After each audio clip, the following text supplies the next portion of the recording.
Good morning everyone.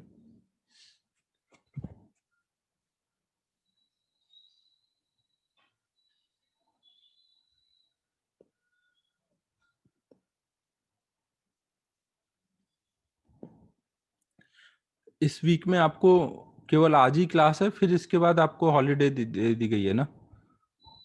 Preparatory leave है, मतलब आज मेरी क्लास आज है, वेडनेसडे से प्रिपरेटरी लीव है। बाकी कल भी क्लास रहेगी, फिर छुट्टी है।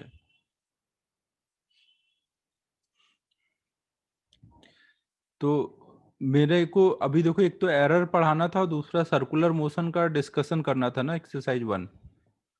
तो एक्सरसाइज 1 अब कब डिस्कस करूं? आज तो मैं थोड़ा सा एरर पढ़ाना चाह रहा हूं।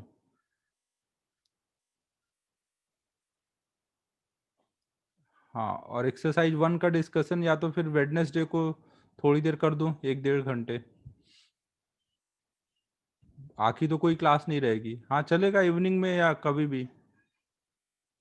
फ्राइडे इवनिंग में करूं या वेडनेसडे?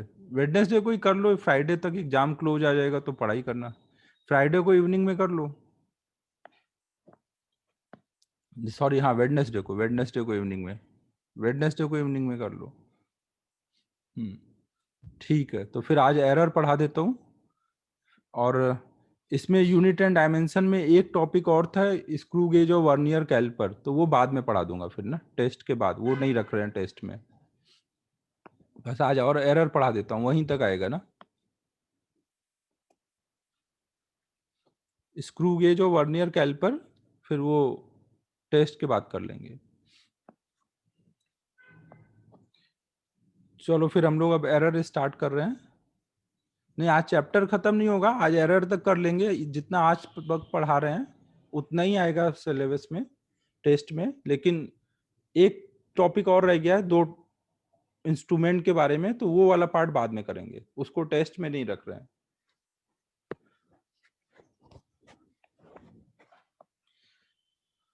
तो हम लोग को एरर पढ़ना है। एरर से पहले एक दो चीजें और हम लोगों को देख लेना है। जैसे सिग्निफिकेंट फिगर जो हमने देखा था ना, उसका एक रूल में थोड़ा सा और ऐड करना है। सिग्निफिकेंट फिगर का एक रूल में थोड़ा सा ये ऐड कर लो।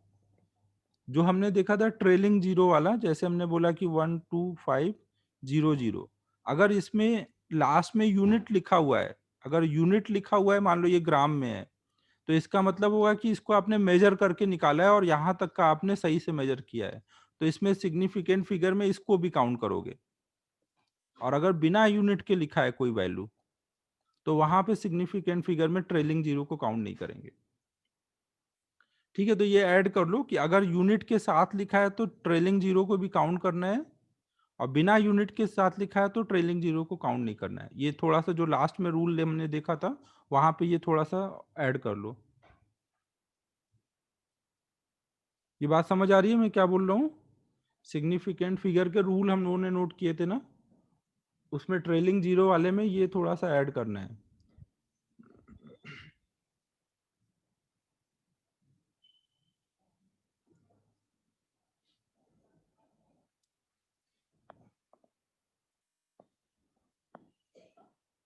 स्टेटमेंट में ऐसे नोट कर लो कि इफ रीडिंग इज एक्सप्रेस्ड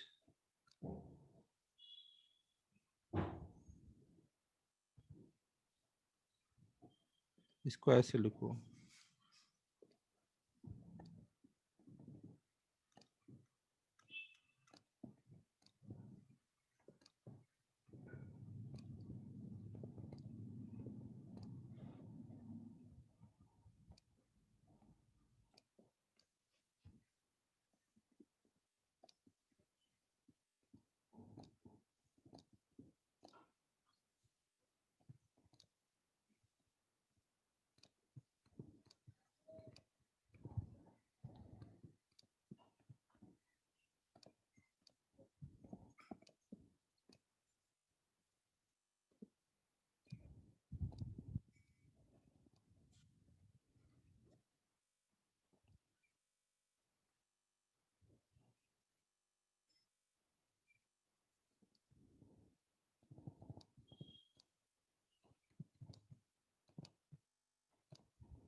हाँ मतलब 2500 में 4 लेना है।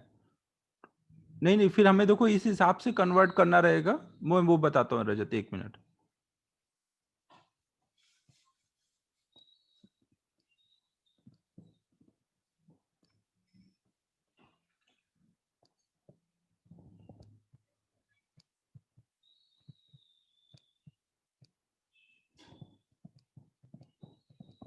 देखो आपने जो रूल पढ़े हैं आपको वो फॉलो करते हुए ही यूनिट को चेंज करना है ना। जैसे मान लो आपने कहीं पे लिखा 2.500 ग्राम, तो आपने बोला यहाँ सिग्निफिकेंट फिगर 4 है, तो जब आप इसको केजी में लिखोगे तो आप इसको ऐसे लिखोगे 2.5। अब आपको 4 मेंटेन रखना है ना, तो आप ऐसे लिखोगे 2.500 इंटू 10⁴ kg ना, सो दैट की number of significant figure change ना करें। जो रूल्स हमने नोट किए हैं वो फॉलो करते हुए ही कन्वर्ट करना है, सो दैट कि दोनों जगह नंबर ऑफ सिग्निफिकेंट फिगर 4 ही आए। ठीक है रजत, समझ रहा है क्या बोल रहा हूं मैं?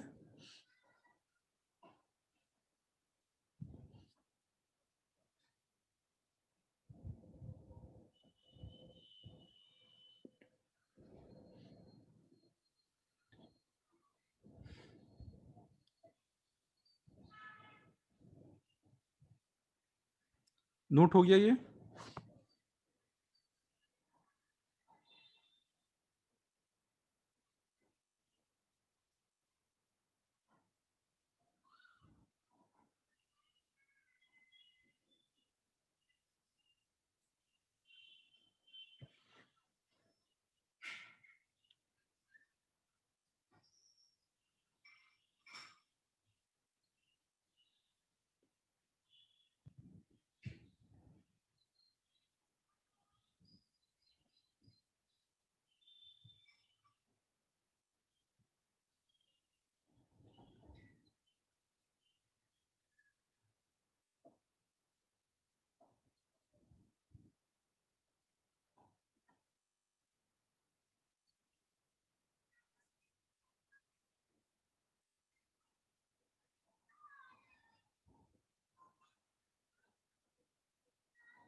यूनिट देखना है ना, अगर यूनिट गिवन है तो लेना है, यूनिट नहीं गिवन है तो नहीं लेना है।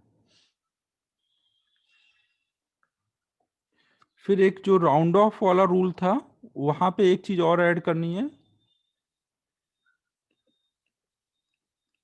राउंड ऑफ वाले रूल में हमने देखो एक डिजिट के राउंड ऑफ का रूल देखा था ना, अगर एक से ज्यादा डिजिट को राउंड ऑफ करना होगा तो उसके लिए जैसे हमने 2.567, अगर हम 7 को राउंड ऑफ कर रहे हैं तो 7 को राउंड ऑफ करने के लिए हम किससे कंपेयर करेंगे? 5 से।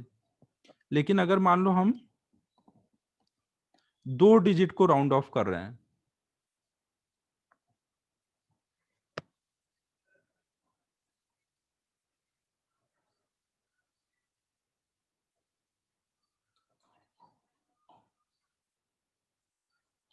हो गया ओम?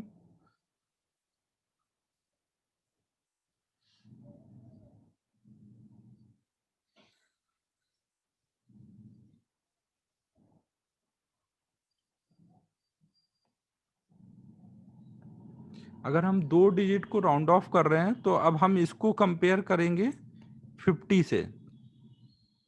अगर हम 3 डिजिट को राउंड ऑफ कर रहे हैं, मान लो हम एक साथ 3 डिजिट को राउंड ऑफ कर रहे हैं, तो उस टाइम पे हम इसको पूरे को कंपेयर करेंगे 500 से ना। तो हमने जो जो रूल एक डिजिट के लिए देखा हुआ है वही सेम रूल लगेगा ना। अगर मान लो हम 2 डिजिट को राउंड ऑफ कर रहे हैं तो उस टाइम पे हमारा क्या होगा? हम चेक करेंगे कि वो 50 से बड़ा है या 50 से छोटा है ना। अगर हमें मान लो 2.567 को राउंड ऑफ करना है, हमें 5 तक यहाँ तक राउंड ऑफ करके आना है, मतलब 2 डिजिट को राउंड ऑफ करना है, तो हम 67 को चेक करेंगे वो 50 से बड़ा है क्या। अगर 50 से बड़ा है तो इसको लिख देंगे 2.5, 2.6 ना, 5 में 1 ऐड कर देंगे। और अगर मान लो 2.543 है, अगर ये मान लो 50 से छोटा है, हमें यहाँ तक राउंड ऑफ करना था, तो हम इसको 2.5 ही लिखेंगे। और अगर 2.5 यहाँ पे देखो वो वाली दिक्कत नहीं मिलेगी ना। अगर ऐसे लिखा हुआ है मान लो कुछ, तो यहाँ पे फिर ये इक्वल टू 50 आ जाएगा। तो फिर वो जैसे पहले करते थे वैसे ही कर लेंगे कि बगल वाले डिजिट क्या है ना। बगल वाले डिजिट अगर ऑड है तो इसको इवन कर देंगे, और अगर इवन है तो इवन ही रखेंगे ना। जो काम सिंगल डिजिट में हमने सीखा था वही डबल डिजिट में करेंगे, बस कंपैरिजन 5 की जगह 50 से लेंगे।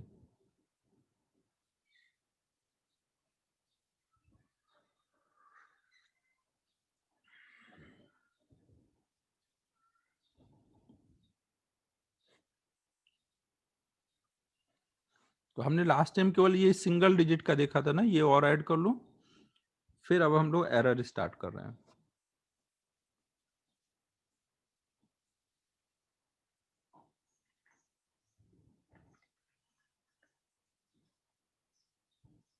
लास्ट टाइम होमवर्क दिया था क्या कुछ?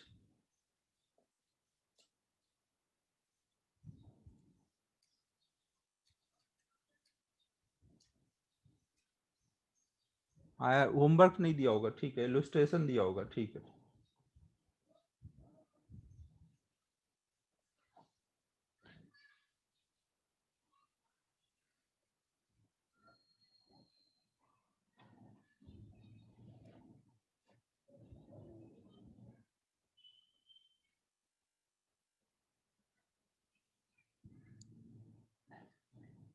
ये देखो, इसमें रोहन इसमें बोल रहे हो ना? ये इसमें 2.450 में बोल लो। यहाँ पे देखो इवन है ना। इवन रहता था तो हम क्या करते थे, अगर ये 50 के बराबर आ गया तो इवन में चेंज नहीं करते थे ना, ऑड में चेंज करते थे ना। रीडिंग मोस्टली हम इवन में एक्सप्रेस करने को देखते हैं। तो ये इवन है तो उसमें ऐड नहीं करेंगे, ऑड होगा तो ऐड कर देंगे।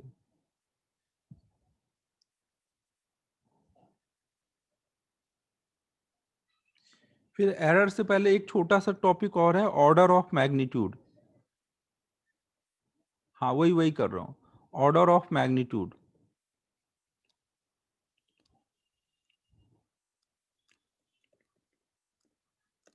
ऑर्डर ऑफ मैग्नीट्यूड क्या है कि जैसे कोई भी रीडिंग आपने एक्सप्रेस की है, कुछ z equal to A into 10 के पावर b, तो इसमें ये जो b होगा इसको हम बोलते हैं ऑर्डर ऑफ मैग्नीट्यूड।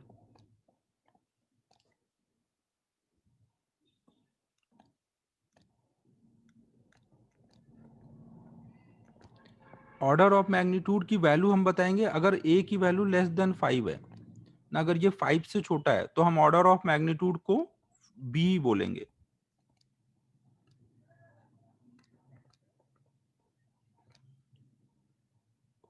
और अगर ये जैसे मान लो एग्जांपल में 4 × 10 के पावर 3, तो यहाँ ऑर्डर ऑफ मैग्नीट्यूड कितना हो जाएगा?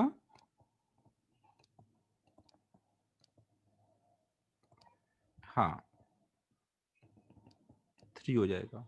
और अगर a की वैल्यू ग्रेटर देन 5 है ना, अगर ये 5 से बड़ा है तो इसको, तो उस टाइम पे ऑर्डर ऑफ मैग्नीट्यूड जो होगा उसमें 1 ऐड कर देंगे। हाँ,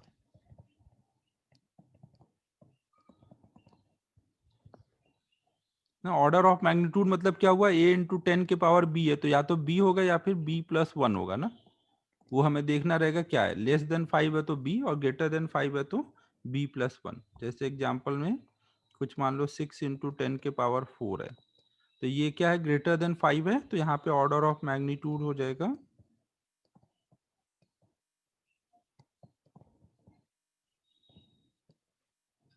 हाँ, 4+1 5।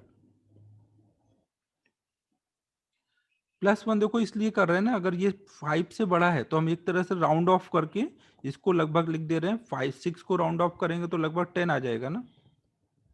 तो इस सबको हम 10 के पावर में लिखते हैं और फिर उससे लिख कंपेयर करते हैं ना। ऑर्डर लिखने के टाइम पर हम इसको भी राउंड ऑफ करके 10 के मल्टीपल में लिख लेते हैं और फिर करते हैं, और 5 से छोटा होगा तो इसको ऐसे ही लिख देंगे।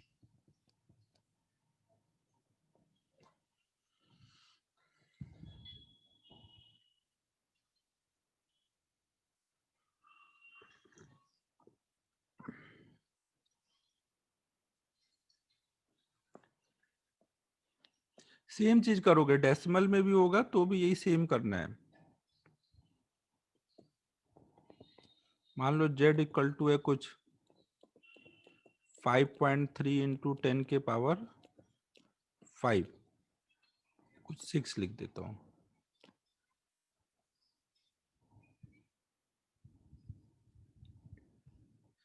सीधे से ये याद कर ले, इसमें कुछ ज्यादा समझने का नहीं है ना। ए अगर ग्रेटर देन 5 है तो बी जो लिखा होगा उसमें 1 ऐड कर देना है, लेस देन 5 है तो बी को बोल देना है ना वो। अब जैसे 5.3 इंटू 10 के पावर 6 है तो ये 5 से बड़ा है ना, तो ऑर्डर ऑफ मैग्नीट्यूड यहाँ कितना हो जाएगा?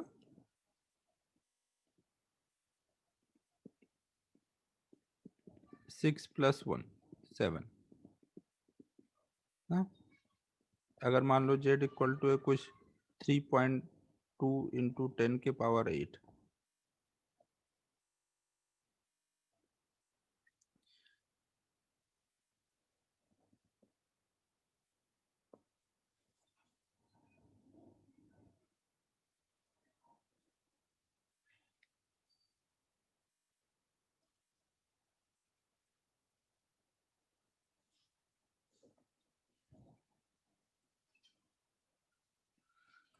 तो ये कितना हो जा रहा है?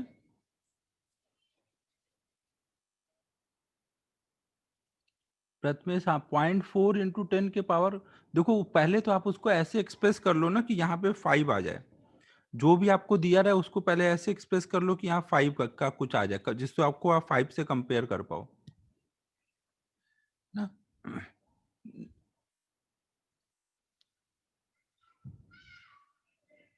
तो भी वही है, 3.500 है तो भी 3.5 क्या है, 5 से कम है ना, तो 5 ही उसका ऑर्डर ऑफ मैग्नीट्यूड हो जाएगा।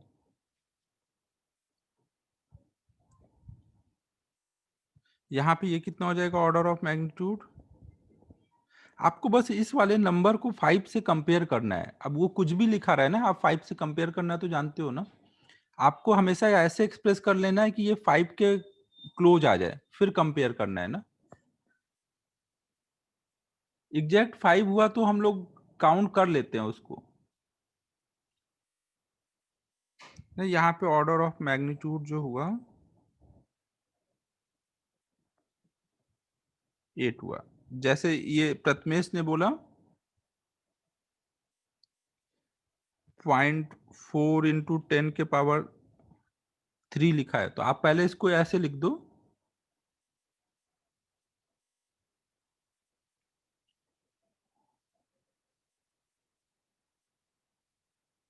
इसमें ऑड इवन का चक्कर नहीं है पार्थ ना, क्योंकि यहाँ पे टोटल वैल्यू को ही 5 से कंपेयर करना है।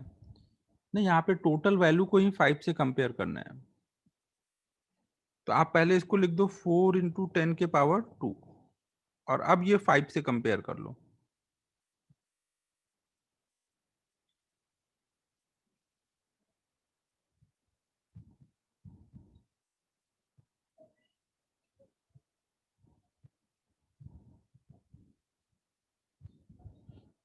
हाँ, आप पहले क्या करो, इसको एक 10 इसके साथ मल्टीप्लाई करके ऐसे लिख लो ना, तब 5 के साथ कंपेयर कर पाओगे।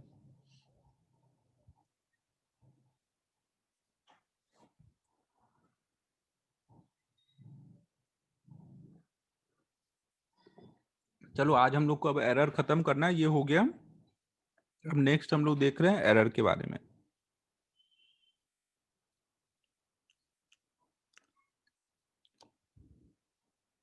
5 का लेना है हमें ना श्रेयस। जब भी 5 कुछ ऐसे आ जाएगा, आपको रीडिंग को हमेशा कुछ ऐसे मान लो कुछ आया, तो इस 5 को आप काउंट कर लोगे। देखो यहाँ पे इवन ऑड का चक्कर नहीं रहेगा ना।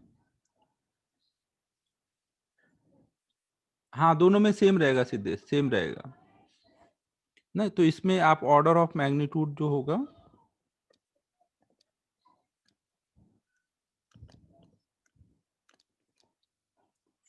6 प्लस 1 लोगे ना। जब 5 को राउंड ऑफ करके, यहाँ पे देखो ऑड इवन का चक्कर नहीं आएगा, क्योंकि पूरी वैल्यू को ही 5 से कंपेयर करना रहता है।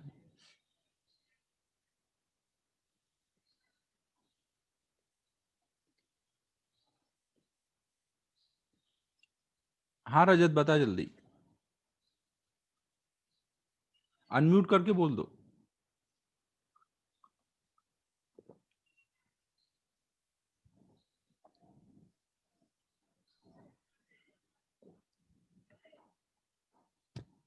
हाँ ध्रुविल, अगर ये 5 के इक्वल है तो b+1 कर देंगे।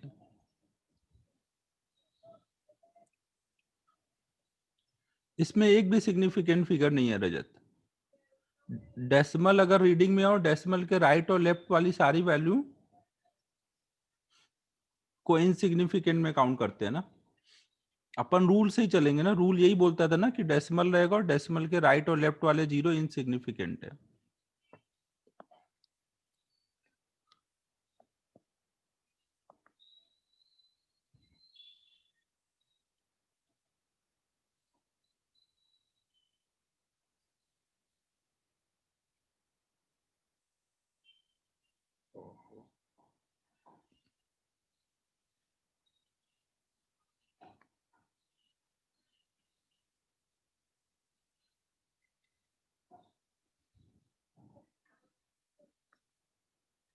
अब देखो नेक्स्ट टॉपिक हम लोग स्टार्ट कर रहे हैं, एरर। ये काफी इंपॉर्टेंट टॉपिक है। मोस्टली इस चैप्टर में अगर क्वेश्चन आएगा, हाँ सिद्धेश, हाँ जीरो है, तो मोस्टली इसी पार्ट से ज्यादा आता है ना। ऐसा नहीं है कि बाकी पार्ट से नहीं आता, बट वो मोस्टली मोस्टली अगर प्रोबेबिलिटी देखे तो इस पार्ट से आने की ज्यादा हो रहती है, एरर वाले पार्ट से।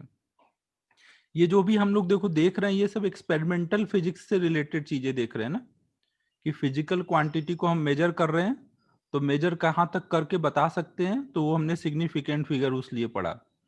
फिर आप जब मेजर करोगे तो वहां पे जो रीडिंग आएगी, कोई जरूरी नहीं है कि वो एकदम सही हो, तो उसलिए वहां पे एक टर्म डिफाइन किया गया, एरर ना। जब भी आप रीडिंग को एक्सप्रेस करोगे तो एक आपको वहां पे बताना पड़ता है कि आपकी रीडिंग में कहाँ तक एरर पॉसिबल है। तो देखो ये एरर कैसे डिफाइन है। एरर जो होता है उसको हमने डिफाइन किया है, डिफरेंस ऑफ एक्सपेरिमेंटल रीडिंग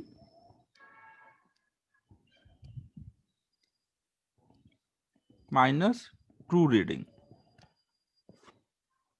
ना। इसका क्या मतलब हुआ, एक्सपेरिमेंटल रीडिंग का मतलब है जो आप एक्सपेरिमेंट करके वैल्यू निकालोगे।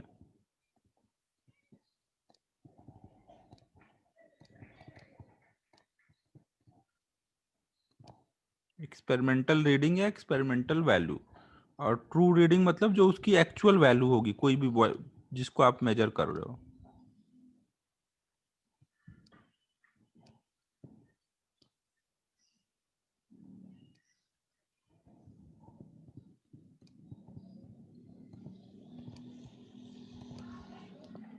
जैसे मान लो एक स्केल है ना, स्केल की लेंथ आपको पता है कि ये 10.5 सेंटीमीटर है ना, तो ये इसकी ट्रू वैल्यू है।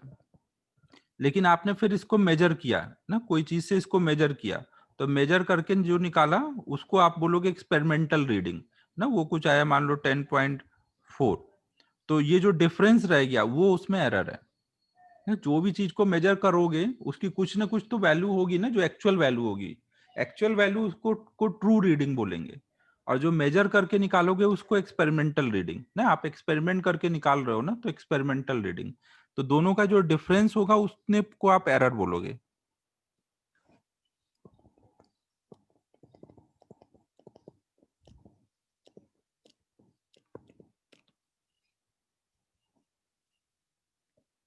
अबे श्रेयस, तुम जो मेजर करोगे वो तुम्हें कैसे पता कि वो ट्रू ही तुमने मेजर किया है, उसमें एरर नहीं है। जो मेजर करते हैं वो तो एक्सपेरिमेंटल होता है, और जो उसकी एक्चुअल वैल्यू है, अब वो कैसे निकाली गई वो अलग बात है। जो कोई भी चीज की एक्चुअल वैल्यू है उसको हम लोग ट्रू रीडिंग बोलते हैं। अब वो निकालेंगे कैसे वो मैं आगे समझाता हूँ, ट्रू रीडिंग।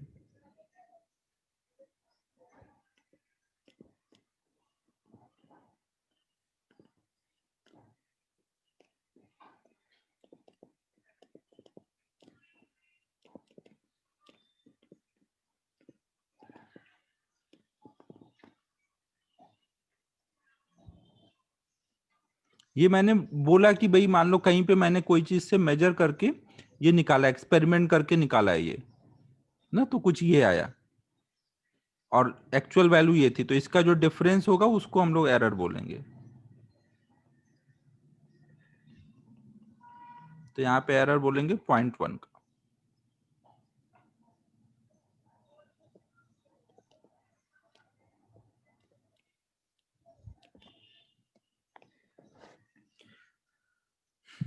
अब देखो ये जो एरर होता है, एरर को हम लोग डिवाइड करते हैं कुछ कुछ रीजन के बेसिस पे, एरर के टाइप बनाते हैं। तो टाइप ऑफ एरर हम लोग देख रहे हैं, ये पहला जो ये टाइप ऑफ एरर देख रहे हैं, ये हम देख रहे हैं कि एरर क्यों आया, उसका रीजन पता है या नहीं। एरर का रीजन पता है कि नहीं, कॉज क्या है एरर का, उसके बेसिस पे। तो उसके बेसिस पे एरर को हम दो टाइप में डिवाइड करते हैं। एक तो होगा systematic cause, systematic error. Systematic error मतलब एरर जो हो रहा है वो भी एक सिस्टम फॉलो कर रहा है। मतलब अगर आपको एरर का कॉज पता है तो आप कहीं पे भी रीडिंग लोगे तो आपको समझ आ जाएगा कि इसमें इतना एरर होना चाहिए, क्योंकि आपको पता है कि क्यों एरर आया है ना। ऐसा एरर जो जिसका कॉज आपको पता है। If cause of error is known, then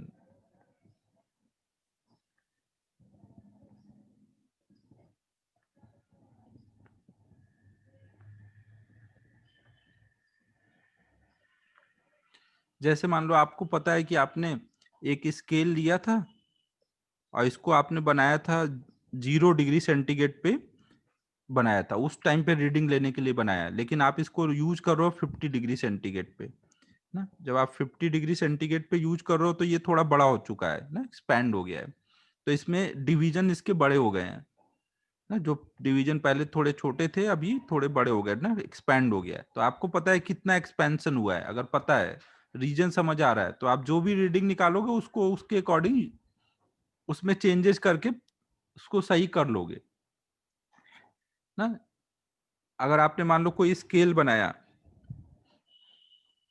ना, कोई स्केल बनाया और उसमें आपको पता है कि डिवीजन थोड़े से गलत बने हुए हैं ड्यू टू सम रीजन, वो रीजन कुछ भी हो सकता है, जैसे अभी मैंने बोला टेम्परेचर रेंज, तो चेंज, तो मान लो आपको पता है कि वो जो भी रीडिंग लेगा उसमें 0.1 सेंटीमीटर ज्यादा दे देगा। तो अगर आपको ऐसा रीजन पता है तो फिर आप उसमें चेंजेस कर सकते हो। तो ऐसे एरर जिनका आपको रीजन पता रहता है उनको हम लोग सिस्टमैटिक एरर में रखते हैं।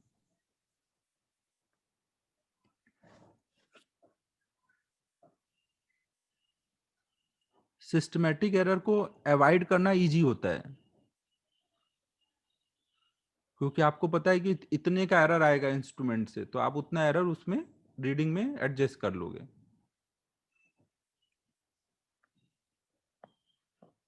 ना। जैसे एक हम आगे पढ़ेंगे जीरो एरर, स्क्रू गेज जो वर्नियर कैलिपर के टाइम में हम पढ़ेंगे जीरो एरर ना। मतलब जब आपकी रीडिंग जीरो होनी चाहिए उस टाइम पे शुरू में ये कुछ रीडिंग दिखा रहा है, आपका जो मेजरिंग इंस्ट्रूमेंट है, जब कुछ भी नहीं है तब वो जीरो रीडिंग दिखाना चाहिए, बट उसकी जगह कुछ और रीडिंग दिखा रहा है, तो उसको जीरो एरर बोलते हैं। तो जब भी आप कुछ रीडिंग लोगे तो उसमें उतना एरर ऐड हो जाता है। ये अभी नहीं समझ आएगा, बस आप नोट कर लो ना। तो ऐसा एरर जिसका कॉज पता है उसको हम बोलते हैं सिस्टमैटिक एरर ना। बस अभी आपको इतना समझना है।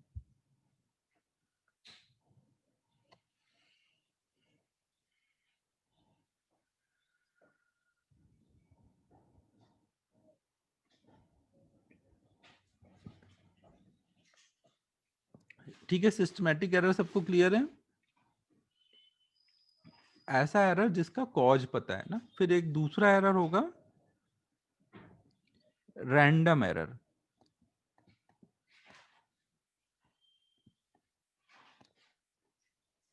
अगर आप एरर का कॉज ही नहीं समझ पा रहे हो कि एरर आ क्यों रहा है, तो उसको हम लोग रैंडम की कैटेगरी में डालते हैं ना। If cause of error is not known,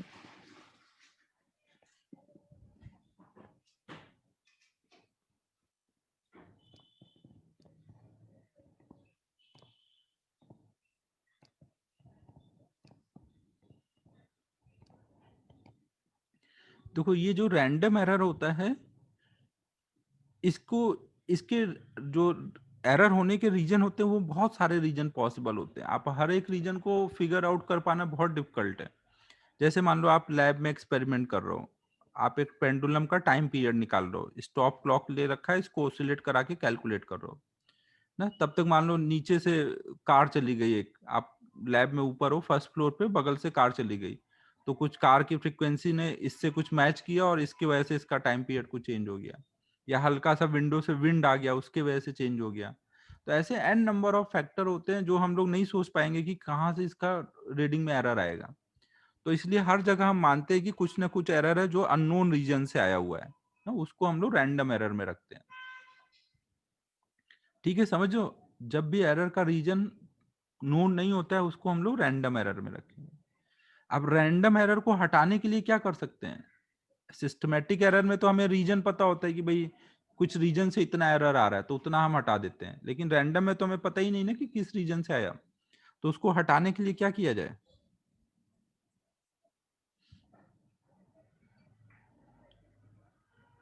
नहीं श्रेयस, ऐसा नहीं है, हमें कुछ ना कुछ तो करना ही पड़ेगा। तो हम लोग देखो वहां पे क्या करते हैं, विंडो बंद कर देंगे, वेरी गुड। वैक्यूम में एक्सपेरिमेंट करेंगे, वेरी गुड।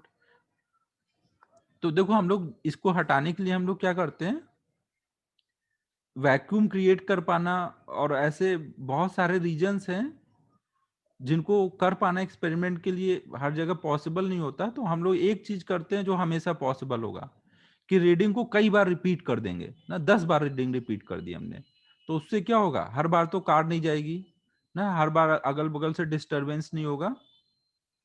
तो रीडिंग को कई बार रिपीट करेंगे तो उससे जितना हो सकेगा हम क्लोज वैल्यू के, एक्चुअल वैल्यू के क्लोज पहुंच जाएंगे। ठीक है, समझ लो, आपको रीडिंग को रिपीट करना है। आप देखोगे जब भी लैब में एक्सपेरिमेंट करोगे तो आपको बोला जाएगा कि कई बार एक्सपेरिमेंट करो, एक ही चीज को कई बार निकालो। तो उसका रीजन क्या होता है, random error. To minimize random error हम लोग रीडिंग को कई बार रिपीट करते हैं।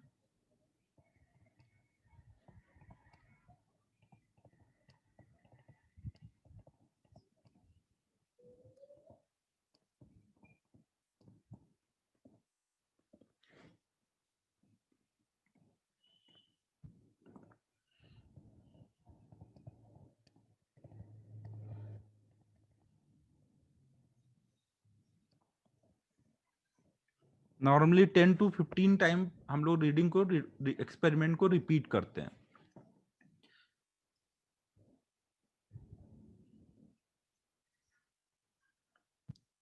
ना। तो अब जैसे मान लो आपने कोई एक रॉड था, उसकी लेंथ मेजर कर रहे हो, तो आप क्या करोगे, इसकी मान लो आपने 5 बार रीडिंग ले ली ना, तो ये 5 बार रीडिंग लोगे और इसकी जो मीन वैल्यू आएगी,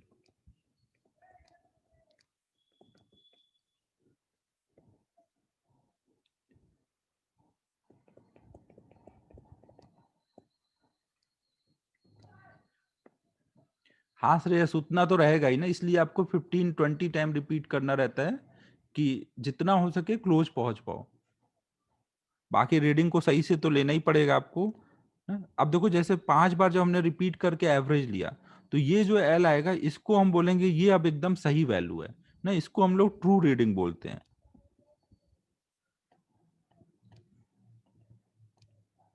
इसमें L1 L2 L3 L4 L5 ये सब एक्सपेरिमेंटल रीडिंग है ना, ये सारी जो हमने निकाली ये सब एक्सपेरिमेंटल है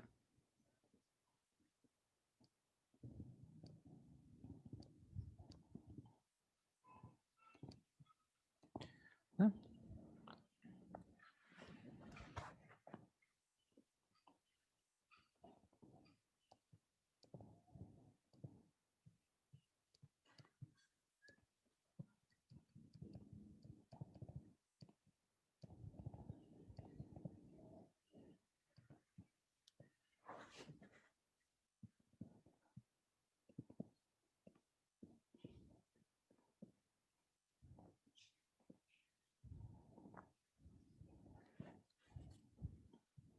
ना हमने कोई रॉड को मेजर किया, रॉड की लेंथ, तो कई 5 मान लो रीडिंग ली। अब यहाँ 15 बार तो नहीं लिखूंगा, समझ जाओ कि रिपीट कर रहा हूँ, 5 बार ली।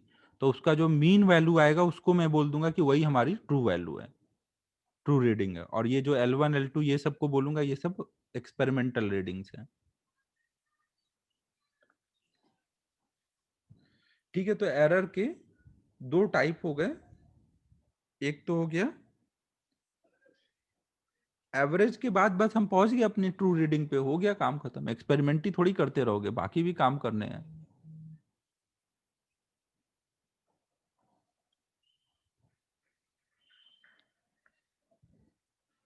Average of many experimental reading, ये मेनी मतलब कई बार जो हम लोगों ने किया हुआ है।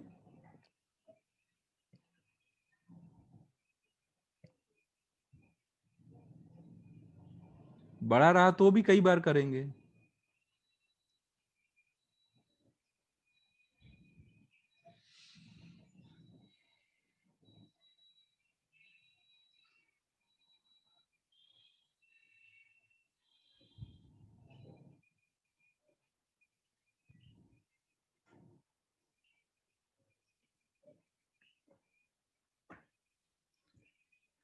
अरे कोई बड़ा काम कर रहे हो, मान लो तुम कोई सैटेलाइट भेजने जा रहे हो, इतना इन्वेस्टमेंट होगा, इतना रिस्की काम है, और अगर आप जल्दी जल्दी एक्सपेरिमेंट करके वैल्यू इधर की उधर हो गई तो गड़बड़ हो जाएगा ना। तो अपन टाइम देंगे, आराम आराम से करते हैं, कोई जल्दीबाजी नहीं दिखाते एक्सपेरिमेंट में।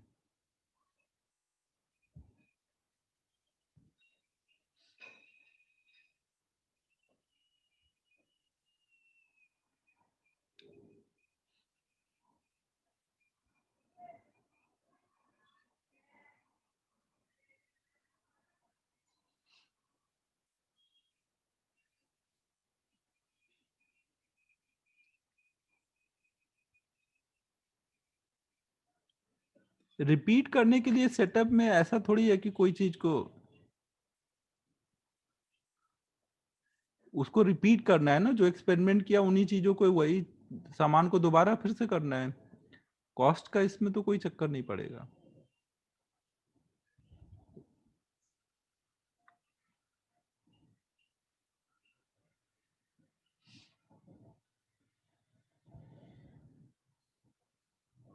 अबे बात बेकार की बातें मत कर। अपन समझ गए ना, रैंडम एरर मतलब मिनिमाइज करने का एक ही तरीका है, कई बार रिपीट करेंगे।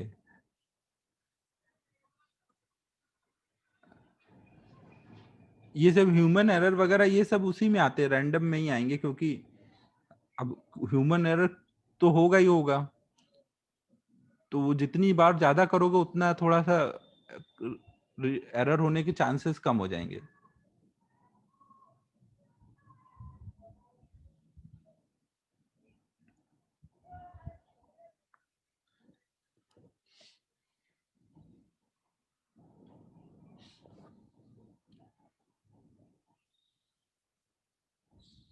तुम भावेश, जो एक्सपेरिमेंट हम बनाते हैं वो भी तो ऐसा होना चाहिए कि जो रिपीट हो पाए। अब कॉमेट की स्पीड निकालनी है तो कॉमेट कोई गिर रहा है, कैसे निकाल रहे हो, वो सब डिपेंड करेंगे सिचुएशन क्या है।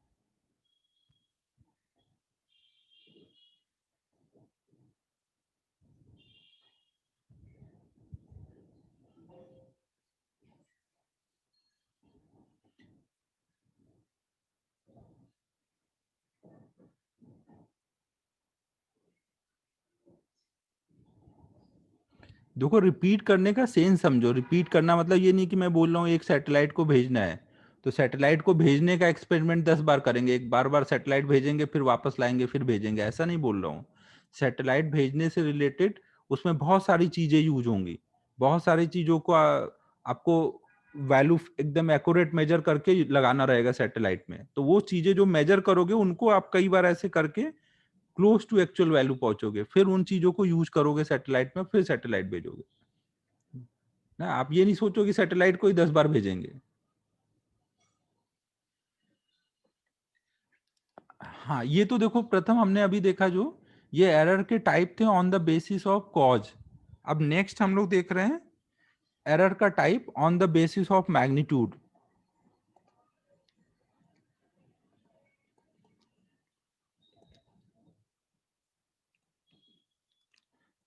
ये किस चीज किस बेसिस पे है? मैग्नीट्यूड के बेसिस पर है।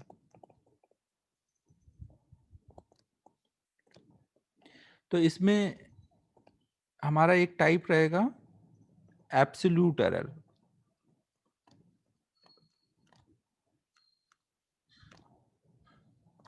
एब्सोल्यूट एरर देखो क्या होता है, कोई भी आपने एक्सपेरिमेंट किया, जैसे नॉर्मली अभी मान लो हम लोग ये रैंडम एरर के लिए हमने एक एक्सपेरिमेंट किया और हमने ऐसे रीडिंग्स निकाली, 5 रीडिंग निकाली और इनका एवरेज लेकर के हमने ट्रू वैल्यू निकाल ली।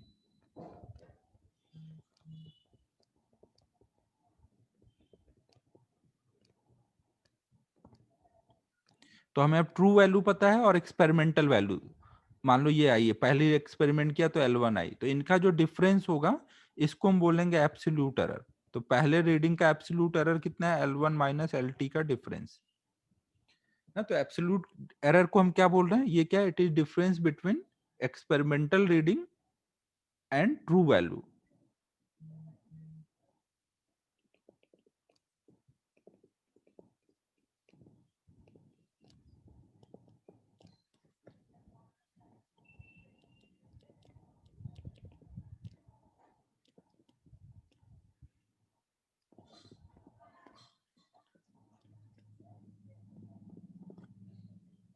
हाँ, जो एरर की डेफिनेशन है वही एब्सोल्यूट एरर है। तो ऐसे देखो हर एक रीडिंग में कुछ एब्सोल्यूट एरर आएगा। एक बार आपने ट्रू वैल्यू निकाल ली तो आप हर रीडिंग में एरर सोच सकते हो कि कितना आया होगा। यहाँ देखो मॉड लगा हुआ है तो किसको पहले लिख रहे हैं किसको बाद में उससे मतलब नहीं है।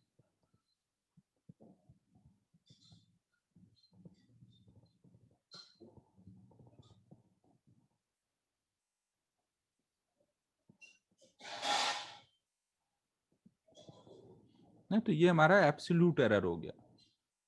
फिर नेक्स्ट एक टाइप हम लोग डिफाइन करते हैं मीन एब्सोल्यूट एरर।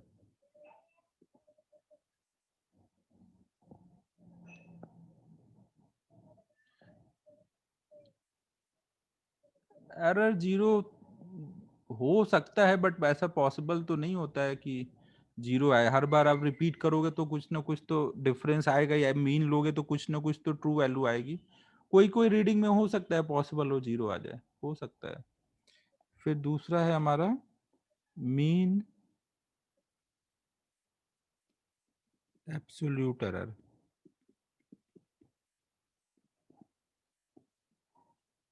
ना। जब आप कई बार रीडिंग रिपीट करते हो तो हर एक रीडिंग में कुछ कुछ एब्सोल्यूट एरर आया है ना। हर एक रीडिंग का ये एब्सोल्यूट एरर है, फर्स्ट का, ये सेकंड का एब्सोल्यूट एरर, ऐसे हर एक रीडिंग का एब्सोल्यूट एरर निकाला। फिर उसका जब आप मीन ले लोगे ना, ये सब प्लस में आएंगे ना, सब में मॉड लगा हुआ है।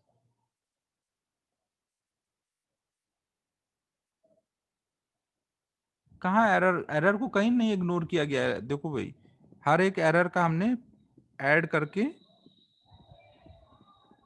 मीन ले लिया, तो इस मीन को ही हम बोलेंगे mean absolute error.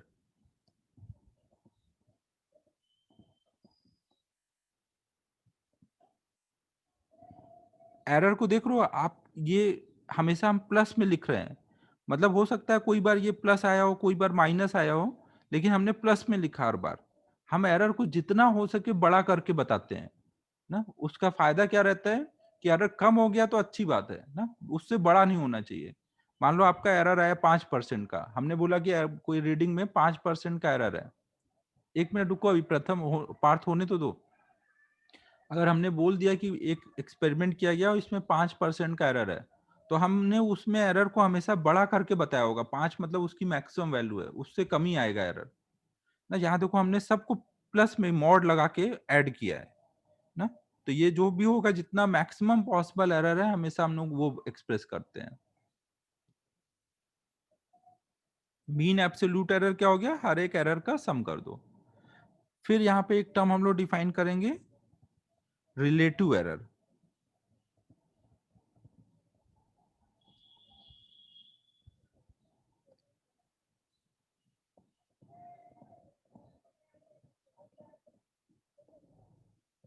Relative error हम क्या बोलते हैं, mean absolute error divided by true value को हम लोग बोलते हैं रिलेटिव एरर।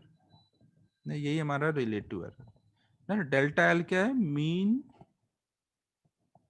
एब्सोल्यूट एरर, और LT क्या है? True value.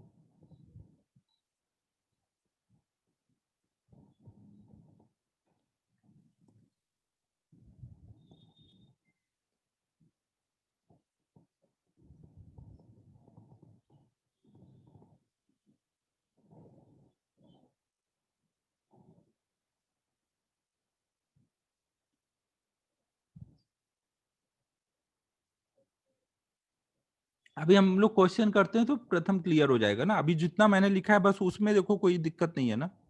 हमने एक एक्सपेरिमेंट किया, एक रीडिंग को 5 बार लिया, ट्रू वैल्यू निकाला, एब्सोल्यूट एरर निकाला, मीन एरर निकाला, और मीन अपॉन में ट्रू वैल्यू को हमने बोला रिलेटिव एरर। अभी इसमें कोई दिक्कत नहीं है, इतना कर लो बस ना। अभी प्रॉब्लम करेंगे तो और हो जाएगा क्लियर।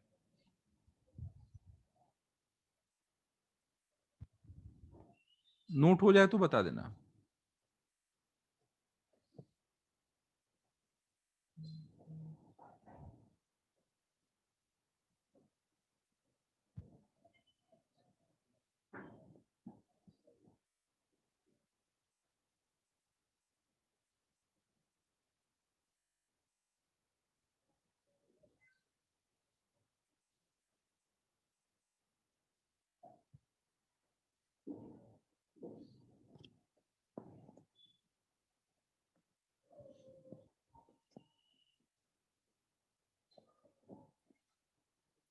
फिर एक फोर्थ टाइप होगा परसेंटेज एरर ना। ये 4 टाइप के होते हैं ना, जो मैग्नीट्यूड के बेसिस पे हम बोलते हैं।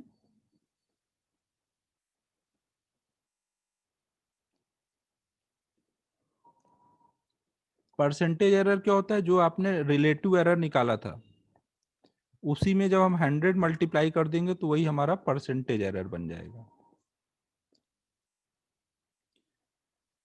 ठीक है, क्लियर है सबको?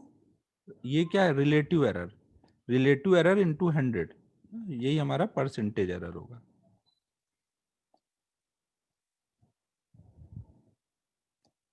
अब जैसे हम लोग एक प्रॉब्लम करते हैं, सपोज हमने कहीं पे एक पेंडुलम का टाइम पीरियड निकाल रहे थे ना, इसका हमने टाइम पीरियड निकाला, तो हमें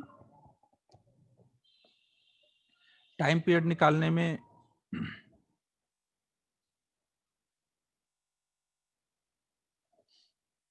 मान लो हमने एक में निकाला 10.2 सेकेंड आया, दूसरी रीडिंग में हमने लिया ये 10.4 सेकेंड आया, एक रीडिंग में ये कुछ 12 सेकेंड आया,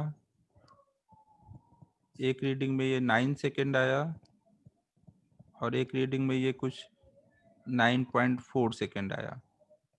तो अब हमें यहाँ पे बताना है फाइंड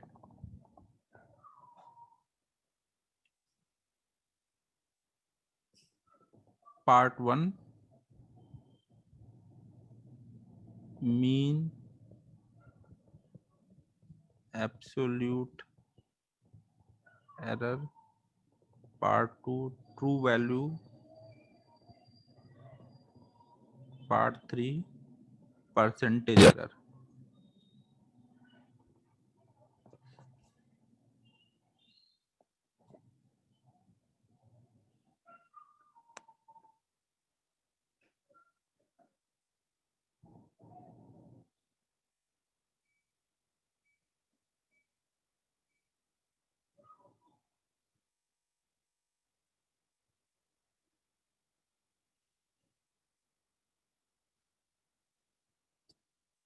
ट्रू वैल्यू आ गई 10.2 सेकेंड।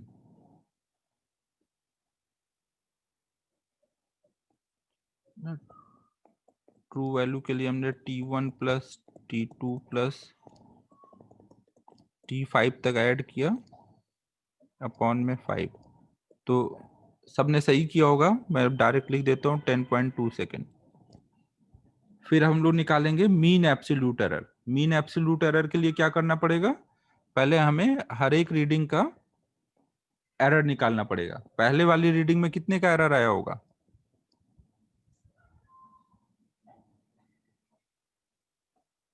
पहले वाली रीडिंग में कितने का एरर आया? पहला रीडिंग है 10.2 और ये 10.2 आया, तो ये 0 आ गया। ना। दूसरे वाले रीडिंग में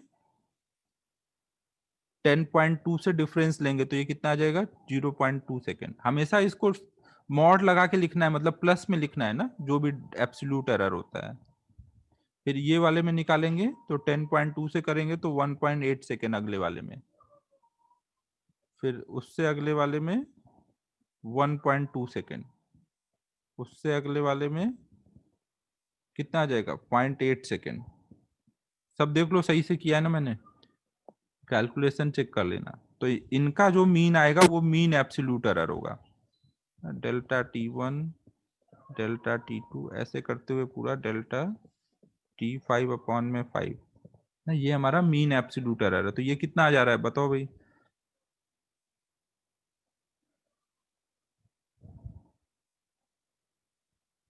सबका सम करके बताओ बाई 5 करके।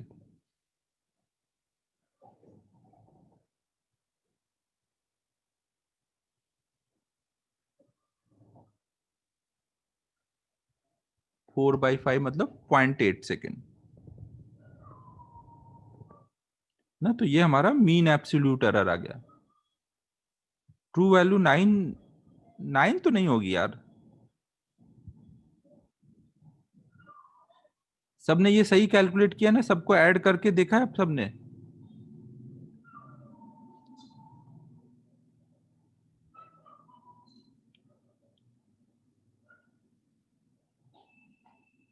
अबे श्रेयस नींद में क्यों है अभी, सही से सॉल्व कर। दिख रहा है ना, देख एक बार 12 हुआ, एक बार बढ़ा, एक बार कम हुआ है, तो हो जाना चाहिए कंपनसेट। 10.2 ही के करीब आना चाहिए ना। तो अब देखो हमने ये ट्रू वैल्यू निकाल ली, सॉरी मीन एब्सोल्यूट एरर निकाल लिया, और ट्रू वैल्यू पता है। तो अब हम लोगों को परसेंटेज एरर निकालना है।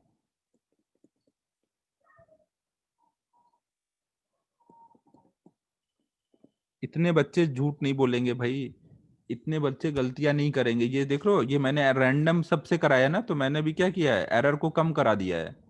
मैंने कई लोगों से करा दिया, मतलब एक्सपेरिमेंट रिपीट हो गया है ना, सबने सॉल्व किया है, मतलब जो ज्यादातर बच्चे बोल रहे हैं वही सही है। श्रेयस मैं भी वही कर रहा हूँ, रैंडम एरर मिनिमाइज कर रहा हूँ अपनी कैलकुलेशन का एरर। तो ये कितना हो जाएगा 0.8 डेल्टा टी अपॉन में ट्रू वैल्यू 10.2 इंटू 100, तो कितना आया ये 7.8%।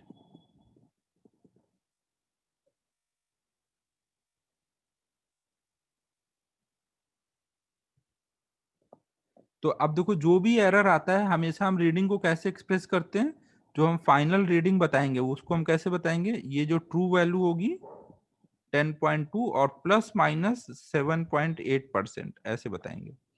प्लस माइनस का मतलब होता है कि ये मैंने केवल उसका मैग्नीट्यूड निकाला है ना, एब्सोल्यूट एरर का मॉड लगा के। ये इतनी वैल्यू ज्यादा भी हो सकती है, कम भी हो सकती है ना, प्लस माइनस दोनों लगाते हैं। सभी लोग समझ लो, फाइनल जब एरर आ जाएगा तो आप कैसे बताओगे, प्लस माइनस दोनों करके। श्रेयस कैलकुलेशन सही से कर लेना भाई, इतने लोग बोल रहे हैं तो सुन लिया कर। हाँ बेसिक एडवांस मैथमेटिक्स ही तो लगाना है। सिद्धेश नहीं डाउट पूछ रहा है तो सोच फिर, तू कहाँ कंफ्यूज है। सिद्धेश तू बता यार क्या है, सिद्धेश जो बोलेगा वही मान लिया जाएगा।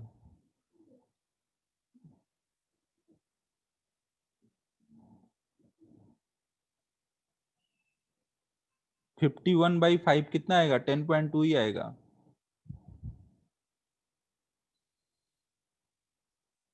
एक तो कोई कैलकुलेटर यूज नहीं करेगा, तुम लोग कैलकुलेटर लेके बैठे हुए हो क्या, कोई भी कैलकुलेटर यूज नहीं करेगा।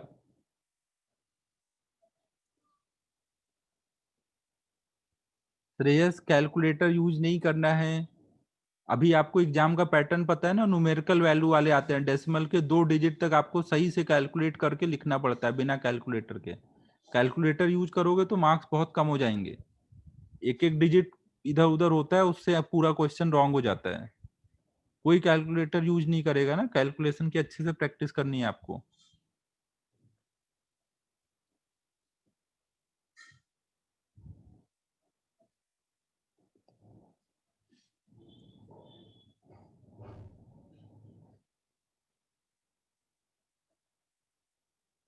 सर ये सही से कैलकुलेशन कर ले भाई, क्यों बेकार में टाइम वेस्ट करा रहा है।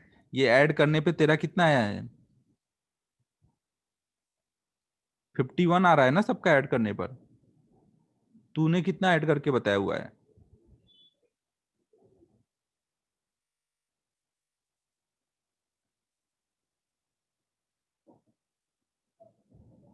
हाँ 51। अबे तेरा 45 कैसे आ रहा है भाई?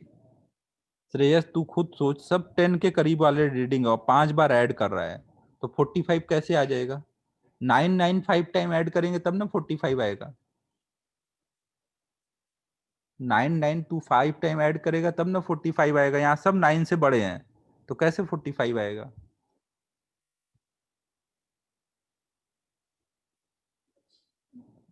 श्रेयस जग जा भाई, जग जा। ज्यादा सो रहा है लग रहा है तू, रात में लेट सोया है। कल संडे था ना, लग रहा है कुछ मैच वैच देखने में लगा रहा होगा ये। उसी का असर है।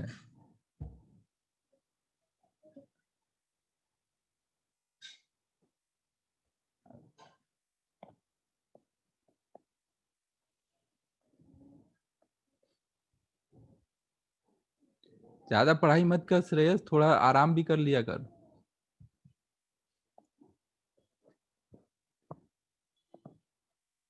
कैलकुलेटर से ऐड करके भी भाई तू 45 ला रहा है, तो क्या बोलूं मैं अब। मतलब ये बहुत ज्यादा टैलेंट लगेगा इतना ऐड करके 45 लाने के लिए। नॉर्मल लोगों से तो हो ही नहीं पाएगा।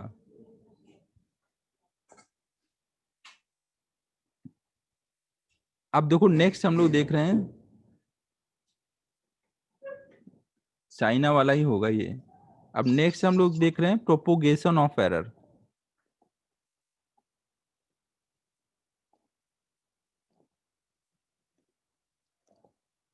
देखो ये प्रोपोगेशन ऑफ एरर क्या होता है?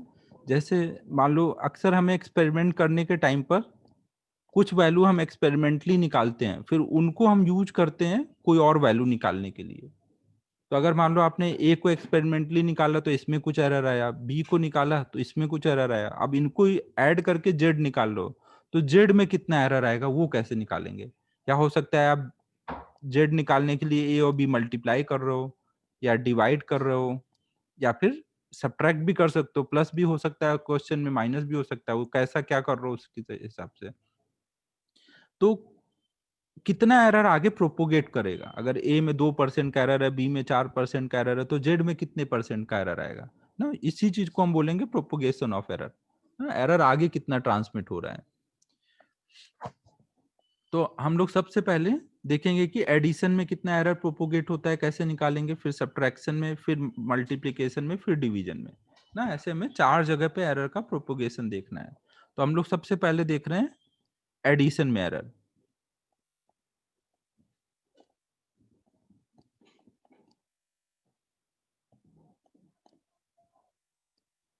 सिद्धेश अभी आगे समझ आएगा ना, अगर हम दो चीजों को ऐड कर रहे हैं तो एरर कैसे निकालेंगे वो हमें सीखना है।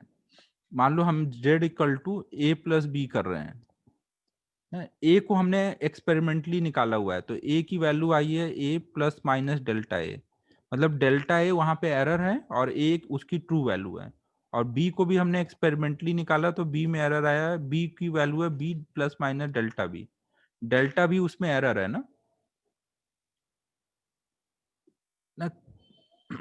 तो हमें ये उसका मैग्नीट्यूड बताया है ना, परसेंटेज नहीं लिखा है एब्सोल्यूट एरर का, बस हमने मैग्नीट्यूड लिखा है, मीन एब्सोल्यूट एरर। तो अब हमें जेड में एरर चाहिए, तो जब आप जेड निकाल रहे होगे तो क्या क्या पॉसिबिलिटी होगी ना? जेड जब निकालने जाओगे तो वहां पे क्या क्या पॉसिबिलिटी होगी? हो सकता है ए प्लस डेल्टा ए आया हो। एक बार जब आपने एक्सपेरिमेंट किया तो ए की value A plus delta A आई, और बी की value B plus delta B आई। तो जेड की वैल्यू क्या मिली? A plus B plus delta A plus delta B. या फिर ये भी हो सकता है कि ए की जो वैल्यू होगी प्लस डेल्टा ए भी आ सकती थी, माइनस डेल्टा ए भी आ सकती थी, तो ए माइनस डेल्टा ए आई। और बी की वैल्यू उस टाइम पे बी प्लस डेल्टा बी आई। बी अलग एक्सपेरिमेंट से निकाल रहे हो ना, ए अलग एक्सपेरिमेंट से, फिर दोनों को ऐड करके जेड निकाल रहे हो, तो इसकी वैल्यू क्या आएगी?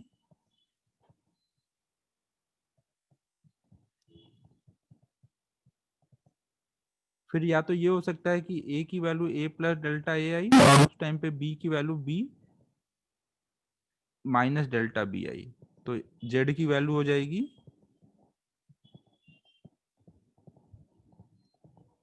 या फिर ये पॉसिबिलिटी है ये दोनों एक साथ माइनस हो गए।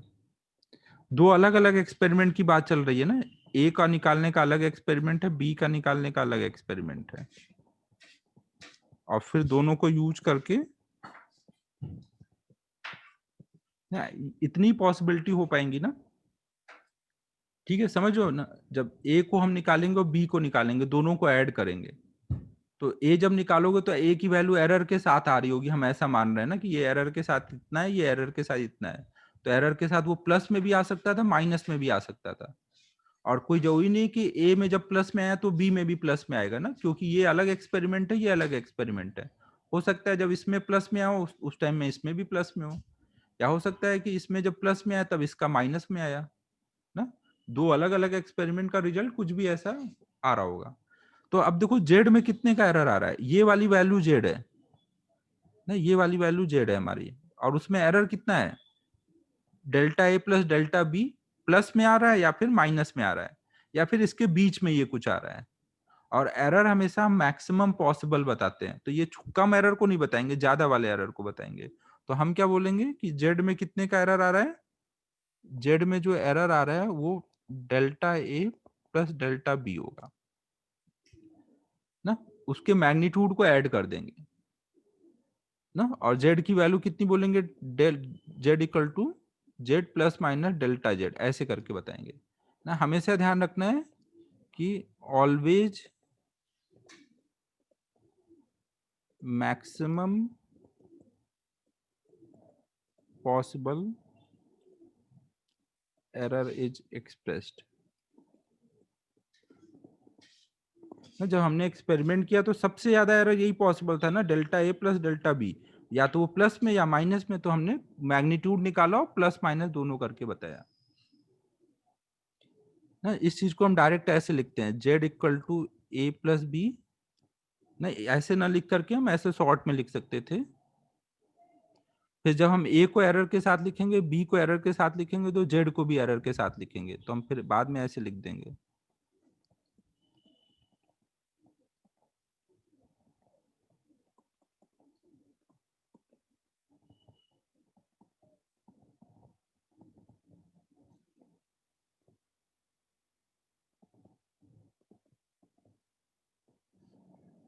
ये ध्यान रखना, यहाँ पे मैंने डेल्टा प्लस माइनस दोनों से कॉमन नहीं लिया है ना, ये कई सारे पॉसिबल केसेस का रिजल्ट लिखा हुआ है। अब यहाँ पे हम लोग बोलेंगे Z is equal to A plus B, तो ये तो इससे कट जाएगा, और एरर को बोलेंगे डेल्टा जेड की वैल्यू बोलेंगे वो delta A plus delta B है।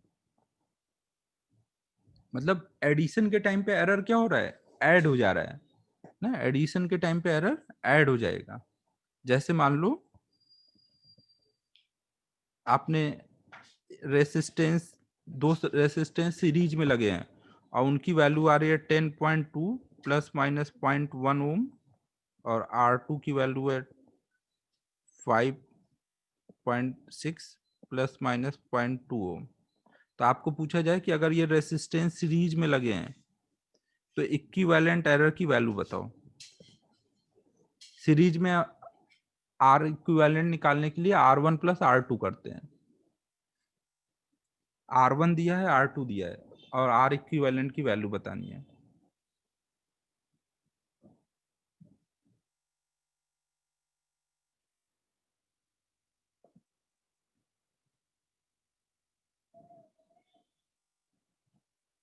हाँ, R इक्विवेलेंट के लिए हम लोग R1 प्लस R2 करेंगे। जब भी ऐड कर रहे हैं तो उस टाइम पर एरर भी ऐड हो जाएगा, प्लस माइनस इसको ऐड करके 0.3 ओम ना। हमेशा हम लोग मैक्सिमम पॉसिबल एरर बताते हैं।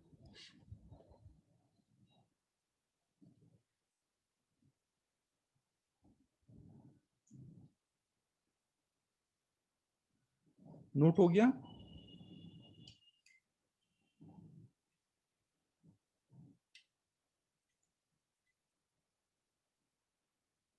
हाँ, एरर हमेशा ऐड होता है। नहीं नहीं नहीं, एरर हमेशा ऐड होता है, मतलब ये पॉइंट 1 और पॉइंट 2 ऐड होगा। और ये जो एरर है वो रीडिंग में इतना ज्यादा भी हो सकता है, इतना कम भी हो सकता है। ये प्लस इसमें थोड़ी करना है, ये प्लस में भी वैल्यू आ सकती है, माइनस में भी। एक्सपेरिमेंट करोगे तो हमेशा ज्यादा ही थोड़ी आएगा ना, लेकिन दो एरर को हमेशा आप ऐड करोगे ना, एरर हमेशा ऐड होता है, इसका क्या मतलब है कि दो एरर को हमेशा ऐड करोगे ना, ट्रू वैल्यू में एरर ऐड करेंगे ऐसा नहीं।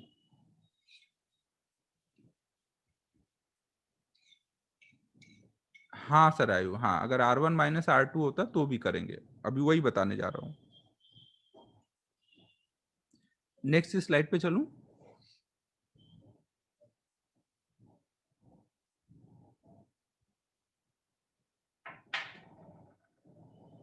फिर नेक्स्ट अब हम लोग देख रहे हैं एडिशन में हमने एरर का प्रोपोगेशन देखा, अब हम लोग देख रहे हैं सब्ट्रैक्शन में। सब्ट्रैक्शन मतलब मान लो z इक्वल टू है a - b, a को एक्सपेरिमेंटली निकाल रहे हैं, b को एक्सपेरिमेंटली निकाल रहे हैं, और फिर हम z निकाल रहे हैं। a की वैल्यू एक्सपेरिमेंटली क्या आ रही है, a plus minus delta a। जल्दी नोट करो।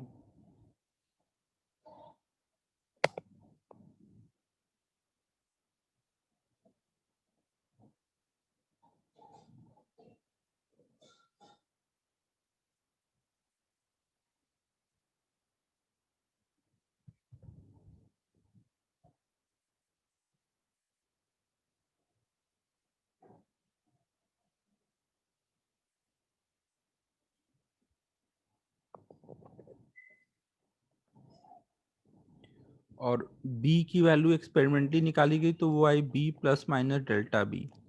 तो अब जब हम z को निकालेंगे, तो z को निकालने के लिए आप क्या करोगे, a माइनस बी करना है, तो a माइनस बी जब करोगे, तो अभी जब आपने बिना एरर के साथ लिखा ना, तो z की ट्रू वैल्यू मिल गई।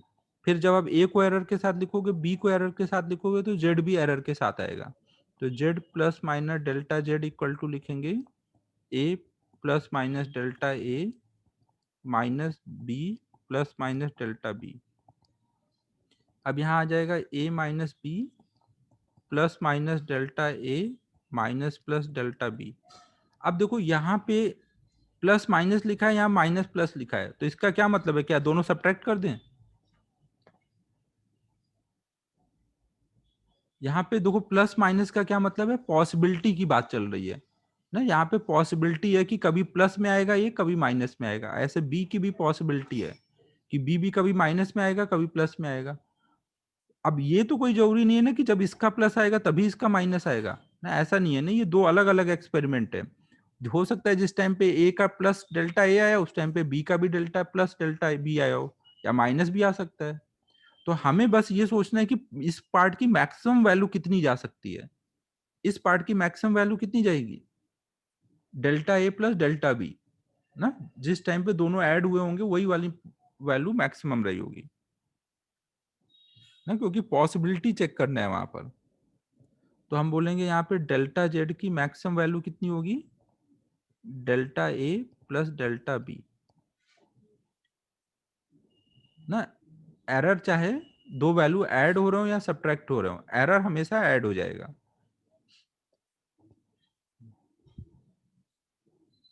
ना। जेड आ जाएगा तो फिर जेड को एक्सप्रेस कैसे करेंगे, Z plus minus delta Z करके ना। जैसे मान लो ए की वैल्यू है कुछ, ए मान लो कोई लेंथ है, आपने वो एक्सपेरिमेंटली निकाला, वो ऐसे कुछ आया। बी की वैल्यू है कुछ,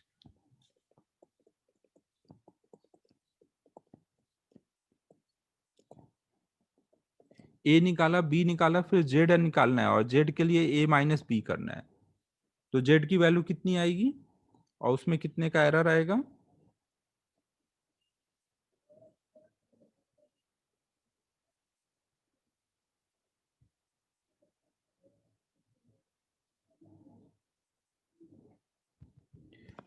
आप इनको सब्ट्रैक्ट करोगे ना, यहाँ सब्ट्रैक्ट करना है, सरायु तूने ऐड कर दिया, जेड ए माइनस बी करना है ना, ए माइनस बी करेंगे तो कितना आ जाएगा, 5.6 और एरर को हमेशा ऐड करेंगे प्लस माइनस डेल्टा 3। अगर आपको परसेंटेज एरर निकालना है तो डेल्टा जेड अपॉन में जेड इंटू 100 करेंगे ना। डेल्टा जेड कितना आया 0.3, जेड कितना आया 0.6 इंटू 100। अगर क्वेश्चन में पूछा गया कि परसेंटेज एरर तो आप क्या करोगे, delta Z by Z into 100 ना। ये डेल्टा जेड है, ये जेड है। ठीक है, सबको समझ आ रहा है। एरर जो होगा चाहे एडिशन हो या सब्ट्रैक्शन, आयुष तुझे कुछ बताया नहीं जाएगा और पूछ लिया जाएगा। अबे कुछ तो बताएंगे तभी ना, ऐसे थोड़ी होगा कि कुछ पता ही नहीं है और पूछा जा रहा है। जैसे यहाँ पे बताया गया कि भाई R1 R2 दिए हैं, सीरीज में लगे, आर इक्विवेलेंट निकालो। तो पता है ना कि आर इक्विवेलेंट के लिए आप पढ़ चुके होगे, बाद में फॉर्मूला होता है R1 प्लस R2, तो वो लगाओगे ना। जैसे यहाँ पे ए दिया और बी दिया और बोल दिया गया कि Z equal to A minus B, तब करना था। बताया जाएगा ना, ऐसा तेरे साथ मजाक नहीं करेंगे।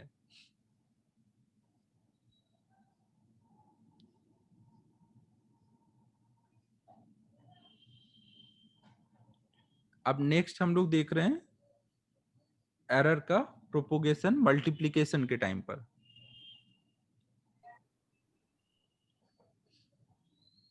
थर्ड केस अब हम लोग देख रहे हैं मल्टीप्लिकेशन।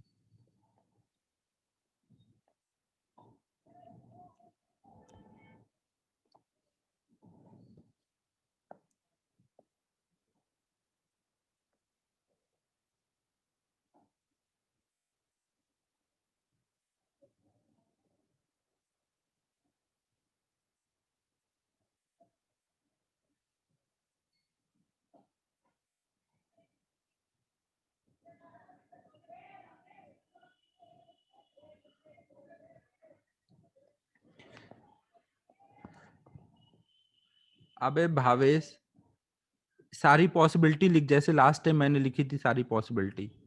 सारी पॉसिबिलिटी लिखेगा तो उसमें दो पॉसिबिलिटी ऐसे आएंगे जब ये ऐड हो रहे होंगे ना, और इनके बाहर एक बार प्लस आ रहा होगा, एक बार माइनस। तो आपको मैक्सिमम पॉसिबल एरर बताना है, तो सबसे ज्यादा एरर यही वाला आया होगा ना जब वो ऐड हुए होंगे। चार पॉसिबल केस बनेंगे, चार पॉसिबल केस का जो मैक्सिमम पॉसिबल एरर है वो ले ले। यहाँ पे ये मैथमेटिक्स मत लगाने लग जाना कि यहाँ पहले प्लस लिखा है, यहाँ पहले माइनस लिखा है, तो वो करना है ना। ये पॉसिबिलिटीज लिखी हुई है उनकी ना।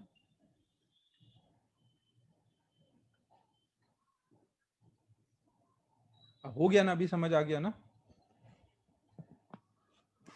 अब देखो नेक्स्ट हम लोग देख रहे हैं मल्टीप्लीकेशन ना। मान लो हमें जेड निकालना है यूजिंग ए इंटू बी करके। ए को हम एक्सपेरिमेंट से निकालेंगे, बी को एक्सपेरिमेंट से निकालेंगे, और फिर दोनों मल्टीप्लाई करके जेड निकालेंगे।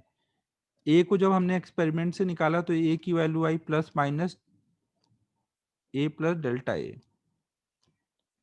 बी की वैल्यू आई B plus minus delta B. तो अब देखो जब हम जेड की वैल्यू बिना एरर के लिखेंगे तो जेड भी बिना एरर के साथ आएगा। फिर जब हम एरर के साथ लिखेंगे तो जेड भी एरर के साथ आएगा।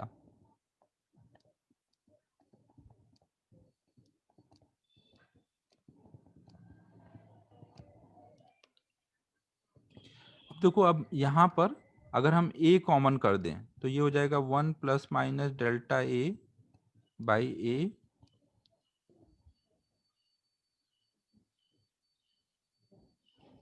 या एक मिनट रुको, पहले इनको हम मल्टीप्लाई कर लेते हैं ना।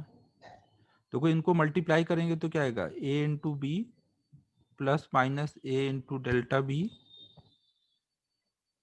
फिर plus minus delta A into B, फिर plus minus delta A into delta B, ऐसे आ जाएगा। फिर देखो जेड इक्वल टू क्या है, ए इंटू बी। तो ए इंटू बी और ये जेड ये आपस में कट जाएंगे ना। अब यहाँ पे क्या आ गया, plus minus delta Z equal to plus minus A delta B plus minus delta A into B plus minus delta A into delta B. अब देखो यहाँ पर डेल्टा ए और डेल्टा बी ये दोनों बहुत छोटे होते हैं ना, एरर जो होता है वो बहुत छोटा होगा, तो दोनों मल्टीप्लाई करोगे तो और छोटा हो जाएगा। और यहाँ पे केवल a इंटू डेल्टा बी है, a छोटा नहीं है ना, डेल्टा बी छोटा है, डेल्टा a छोटा है, a और b तो बड़े हैं ना, तो इनको मल्टीप्लाई करोगे तो ये ज्यादा छोटा नहीं आएगा ना, ये ज्यादा छोटा आएगा, तो इसको हम नेग्लेक्ट कर देंगे ऐड करने के टाइम पर। ये बात समझ आ रही है? यहाँ पे डेल्टा ए और डेल्टा बी को हम लोग नेग्लेक्ट कर देंगे। तो ये ध्यान रखना है, अब हम जो यहाँ पे अप्रोक्सीमेशन लगाए हैं, तो इसका मतलब अब आगे जो फाइनल रिजल्ट आएगा वो एक्यूरेट नहीं होगा ना, वो अप्रोक्सीमेट रिजल्ट होगा। और वो कब वैलिड है? जब डेल्टा ए और डेल्टा बी बहुत छोटे हैं, या क्योंकि हमने यहाँ अप्रोक्सीमेशन कर दिया है ना, हमने मान लिया है कि if delta A and delta B are very small, तो वहां पे delta A delta B tending to 0 हो जाएंगे। इसको आगे सॉल्व करने के लिए श्रेयस देखो यहाँ पे हम दो टाइप के केसेस देख रहे हैं, एक जब एरर बहुत कम है और एरर बहुत ज्यादा है। एरर बहुत कम है, मोस्टली हमें वही केस मिलेगा, तो इसलिए हमने इस जनरल केस के लिए सिंपल रिजल्ट बना लिया है, क्योंकि मोस्टली हमें वही मिलना है। कभी कभी नहीं मिलेगा तो उसको अलग से सॉल्व कर लेंगे। तो अब हम देखो यहाँ पे हमें क्या मिल गया, plus minus delta Z equal to plus minus A into delta B plus minus B into delta A. अब यहाँ पे एक चीज ये ध्यान रखो, ये जो प्लस माइनस लिखे हैं इसका मतलब ये नहीं कि एक का प्लस होगा तो दूसरे का भी प्लस होगा, नहीं, ये दोनों जगह की पॉसिबिलिटी लिखी हुई है ना, एक का प्लस दूसरे के माइनस के साथ भी आ सकता है और माइनस माइनस के साथ आ सकता है, चार पॉसिबिलिटी रहेंगे। अब अगर हम दोनों साइड में a इंटू बी से डिवाइड कर दें, अगर हम दोनों साइड में a इंटू बी से डिवाइड कर दें, a इंटू बी मतलब z से, इधर a इंटू बी, इधर a इंटू बी, तो ये क्या हो जाएगा, delta Z by Z equal to A से ए कट जाएगा, यहाँ आ जाएगा plus minus delta B by B, यहाँ आ जाएगा प्लस माइनस, यहाँ बी से बी कट जाएगा, डेल्टा ए बाई ए। तो इसका क्या मतलब हो रहा है कि जब दो चीजों को हम मल्टीप्लाई कर रहे हैं तो उनके रिलेटिव एरर ऐड हो रहे हैं ना, इसको हम लिख देंगे delta A by A plus delta B by B ना, तो उनके रिलेटिव एरर को हम ऐड कर देंगे। और अगर हम दोनों साइड में 100 मल्टीप्लाई कर दें तो हम बोल सकते हैं कि ये इनके परसेंटेज एरर को भी ऐड किया जा सकता है ना, रिलेटिव एरर या फिर परसेंटेज एरर मल्टीप्लीकेशन के टाइम पे वो ऐड हो जाते हैं।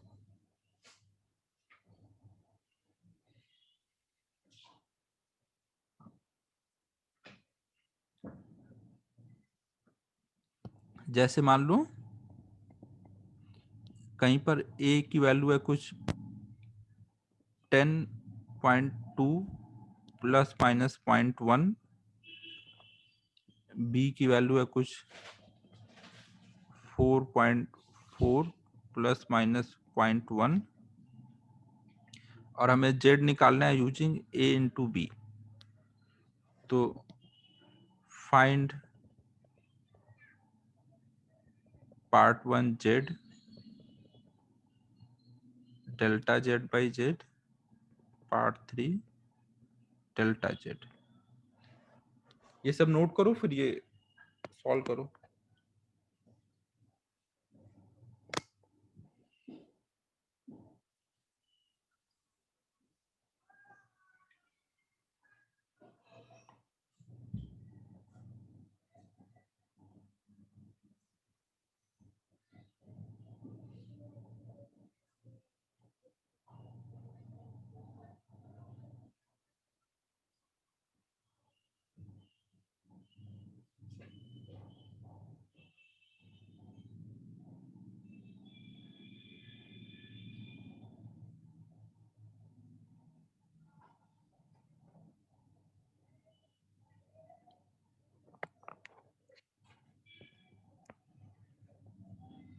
z निकालने के लिए हम क्या करेंगे, a और b को मल्टीप्लाई करेंगे, a और b को, तो ये कितना आ जाएगा 44.8 88। फिर हमें डेल्टा जेड बाई जेड निकालना है, तो हम क्या करेंगे, delta A by A plus delta B by B. Delta Z by Z निकालना होगा, तो delta A by A plus delta B by B. Delta A कितना है 0.1 अपॉन में 10.2, डेल्टा बी कितना है 0.1 अपॉन में 4.4। यही था ना, हाँ ना। अब इसको सॉल्व कर लो ना, तो इससे हमें डेल्टा जेड बाई जेड की वैल्यू आ जाएगी। कैलकुलेशन कर लेना ना। फिर थर्ड पार्ट निकालने के लिए 1 मिनट, डेल्टा जेड निकालना होगा, तो आप क्या करोगे, Z into delta A by A plus delta B by B ना। अब इतने पार्ट की वैल्यू आप यहां से निकाल लोगे, और जेड पीछे निकाल रखा है, दोनों मल्टीप्लाई कर दोगे तो डेल्टा जेड आ जाएगा। इस पार्ट की वैल्यू कितनी आ गई, 0.0325 ना। तो यहाँ पे अब जेड पता है आपको 44.88 इंटू 0.30325, तो इनको मल्टीप्लाई कर देंगे तो ये आ गया 1.46। प्रथमेश ने जो रिजल्ट लिखा है वही मैं लिख दे रहा हूँ सब। तो ये डेल्टा जेड आ गया ना। अगर आपको परसेंटेज एरर चाहिए तो इसी में 100 मल्टीप्लाई कर दोगे ना। डेल्टा जेड बाई जेड में 100 मल्टीप्लाई करोगे तो परसेंटेज एरर आ जाएगा, 3% का करीब एरर आ रहा है। और रीडिंग को कैसे एक्सप्रेस करोगे, जेड को कैसे एक्सप्रेस करोगे, Z plus minus delta Z. तो आप क्या बोलोगे, 44.88 प्लस माइनस 1.46। आप चाहे तो इसको परसेंटेज में चेंज करके प्लस माइनस 3% भी लिख सकते हो ना। या तो एब्सोल्यूट एरर लिख दो या परसेंटेज एरर लिख दो। परसेंटेज लिखो तो साथ में मेंशन करो ना 3%, परसेंट भी बता दो।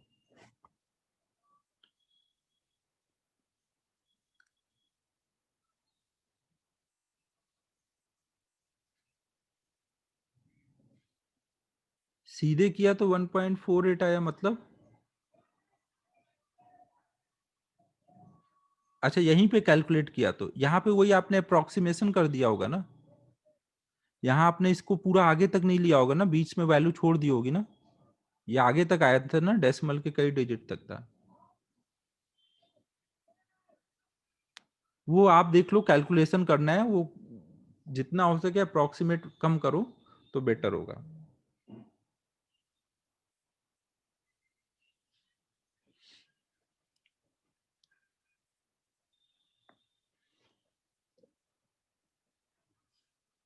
नहीं श्रेयस, कैलकुलेटर यूज नहीं करना है। तू 10th में कौन से स्कूल में था। इंटरनेशनल बोर्ड वाले सब कैलकुलेटर बहुत चाहिए होता है इनको। तू भी था क्या इंटरनेशनल बोर्ड में।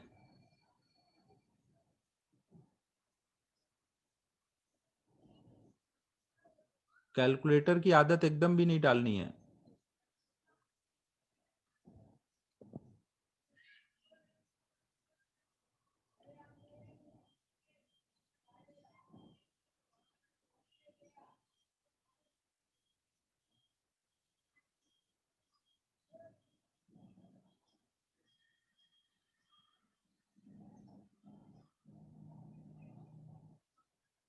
किसने बोला एग्जाम में कैलकुलेटर अवेलेबल होता है। अबे तू भैया बहुत ज्यादा ही तूने कल रात में पढ़ाई कर ली है।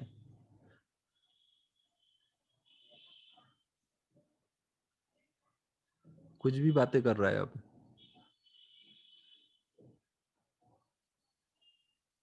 नहीं नहीं, गलत फहमी में है तू।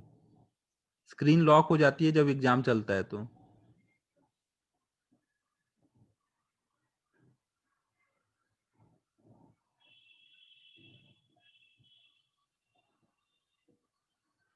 तेरे साथ सीनियर्स भी मजाक करते थे मतलब।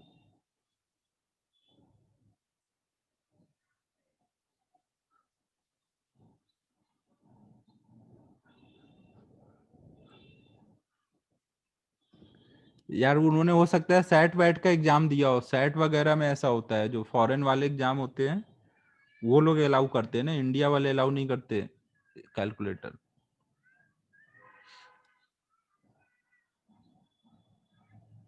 गंदी आदतें छोड़ दे, कैलकुलेटर एकदम यूज करना बंद कर दे।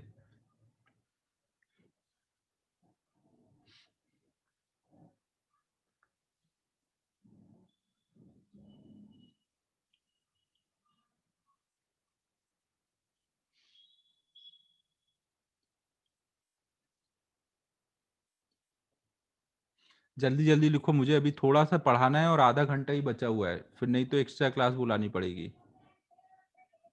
स्क्रीनशॉट ले लो, मेरा टाइम नहीं वेस्ट करो।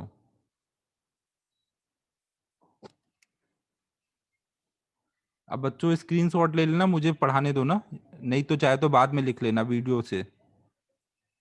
आधा घंटा बचा है, मुझे अभी थोड़ा पढ़ाने का रह गया है ना, कंप्लीट करने दो। तो देखो हमें अब ये समझ आ गया कि जब एरर छोटा होगा तभी हम ये यूज कर सकते हैं ना, ऐसे रिलेटिव एरर को सीधे ऐड कर सकते हैं।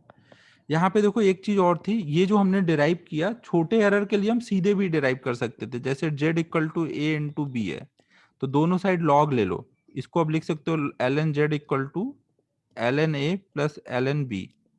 फिर कोई भी अननोन के रिस्पेक्ट में डिफ्रेंशिएट कर दो, मान लो एक्स के रिस्पेक्ट में, तो इधर आ जाएगा 1/z dz/dx, इधर आ जाएगा 1/a dA/dx, और इधर आ जाएगा 1/b dB/dx।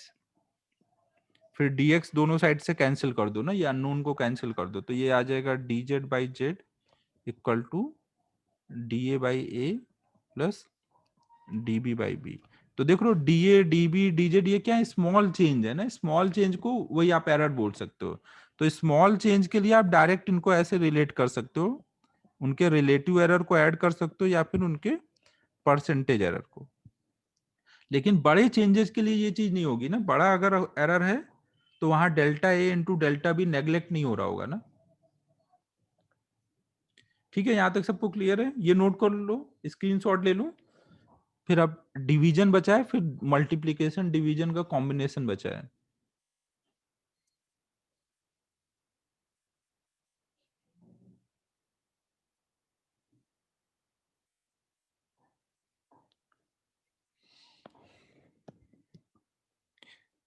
अब हम लोग फोर्थ केस देख रहे हैं डिवीजन के लिए। मतलब जेड आपको निकालना है यूजिंग ए बाई बी करके ना, ए और बी को डिवाइड करके। ए को एक्सपेरिमेंटली निकालना है, बी को एक्सपेरिमेंटली निकालना है, तो वहां पे ऐसे कुछ इनकी वैल्यूज आ गई एरर के साथ। तो अब जेड निकालने जाओगे तो क्या होगा, जब ए और बी को बिना एरर के साथ लिखोगे तो जेड की ट्रू वैल्यू मिलेगी, और एरर के साथ जब लिखोगे तो जेड भी एरर के साथ मिलेगा।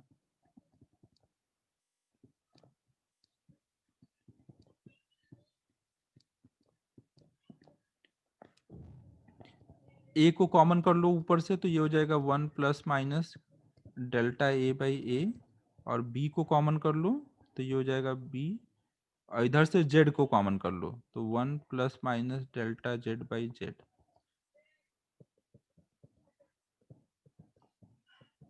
अब देखो ए बाई बी को आप क्या लिख सकते हो, जेड लिख सकते हो ना, तो ए बाई बी जो होगा वो जेड से कैंसिल हो जाएगा, और इधर आ जाएगा अब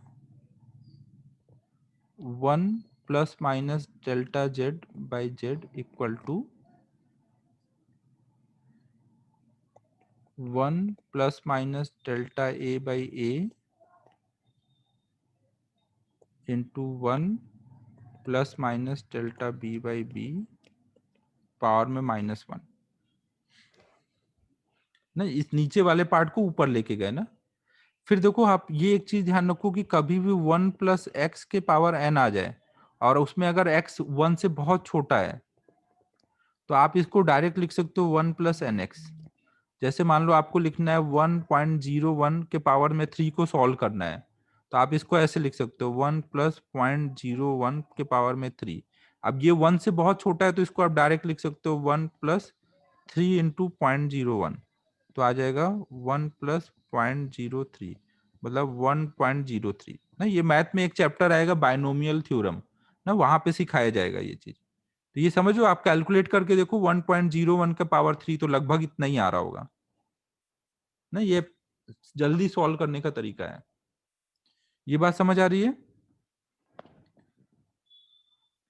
तो अब देखो यहाँ पे डेल्टा बी बाई बी में अगर ये वैल्यू बहुत छोटी है, 1 से बहुत छोटी है ना, डेल्टा बी एरर और नीचे बी है, बी बड़ी वैल्यू होगी तो ये वैल्यू बहुत छोटी आएगी, तो वहां पे आप पावर को आगे मल्टीप्लाई कर दोगे यहाँ पर, तो ये क्या बन जाएगा, 1 plus minus delta Z by Z equal to 1 plus minus delta A by A, और 1 माइनस 1 मल्टीप्लाई होगा तो ये minus plus delta B by B आ जाएगा। अब इनको मल्टीप्लाई करो तो ये आ जाएगा 1 minus plus delta B by B plus minus delta A by A, फिर plus minus delta A by A into delta B by B. ये ध्यान रखना कि प्लस माइनस माइनस प्लस ये सब पॉसिबिलिटी को रिप्रेजेंट कर रहा है ना, तो कभी भी दोनों का एक साथ प्लस या एक साथ माइनस ऐसा हो, ऐसा कोई जरूरी नहीं है ना, सारे केसेस लेने पड़ेंगे। अब देख लो डेल्टा ए बाई ए छोटा है और डेल्टा बी बाई बी भी छोटा है और इनका प्रोडक्ट और छोटा हो जाएगा, तो हम इसको नेग्लेक्ट कर देंगे, तो फिर से अप्रोक्सीमेशन लगाया है ना, और यहाँ आ जाएगा 1 plus minus delta Z by Z, 1 से 1 कट गया, तो फिर से अब देख लो क्या आ रहा है, कौन सा लास्ट स्टेप नहीं समझा, ये पावर को आगे लेके आया, ये बायनोमियल लगाया, ये बोल रहा है या मल्टीप्लाई करना नहीं समझा। अगर पावर को हम आगे मल्टीप्लाई कर देते हैं तो पावर को यहाँ पे देख, पावर -1 है, यहाँ मल्टीप्लाई करेगा तो प्लस में -1 मल्टीप्लाई होगा तो माइनस आ जाएगा ना, माइनस में माइनस प्लस, तो ये उल्टा हो गया, माइनस प्लस हो गया है।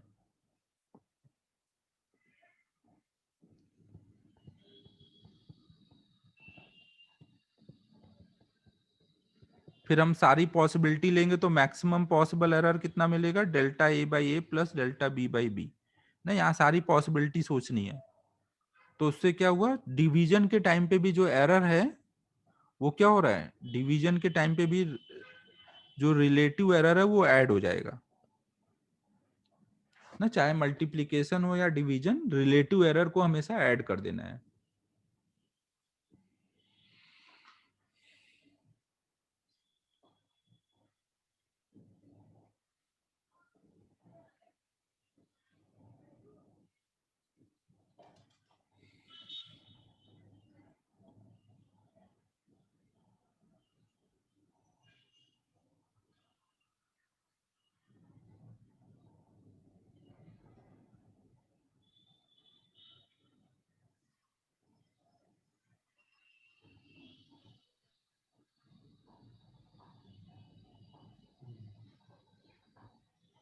स्क्रीनशॉट ले लो, मुझे आगे पढ़ाने दो ना, थोड़ा सा बचा है, नहीं थोड़े से के चक्कर में फिर अपने को एक्स्ट्रा क्लास बुलानी पड़ेगी।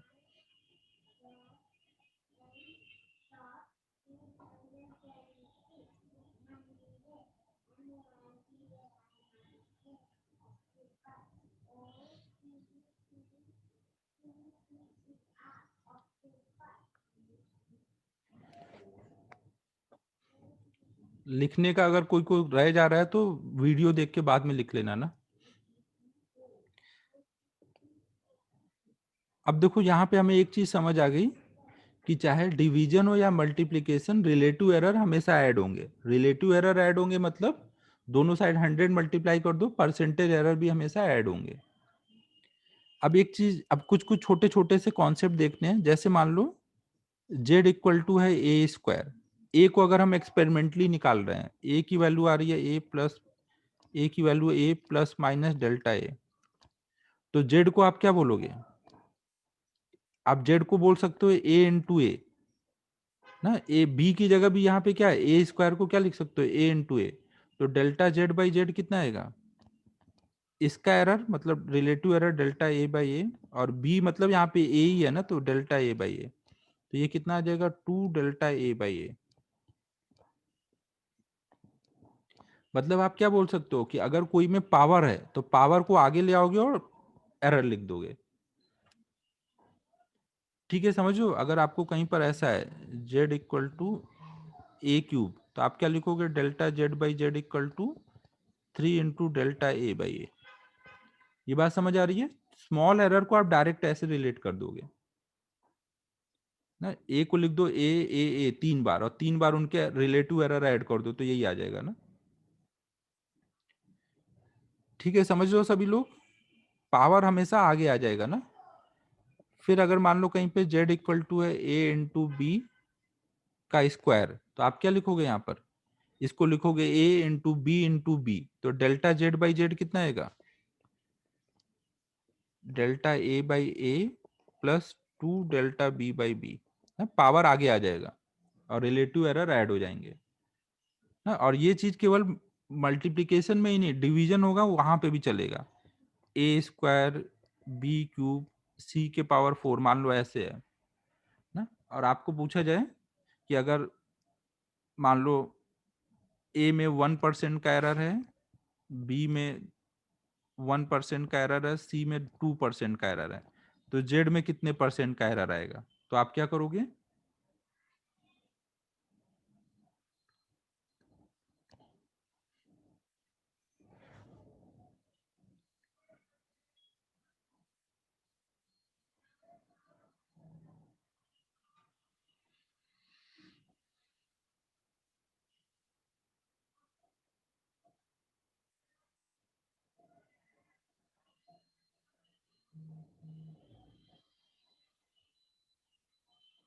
हेलो ना, तो आप यहाँ पे क्या लिखोगे, delta Z equal by Z equal to, देखो मल्टीप्लीकेशन हो या डिवीजन एरर हमेशा ऐड होंगे ना, और पावर हमेशा आगे आ जाएंगे, तो ये क्या हो जाएंगे, हाँ 2 delta A by A plus 3 delta B by B plus 4 delta C by C ना। एरर हमेशा ऐड होंगे ना, चाहे मल्टीप्लीकेशन हो या डिवीजन, रिलेटिव एरर। अब सबकी वैल्यू डाल दो, सबको परसेंटेज में डालोगे तो आंसर भी परसेंटेज में आएगा।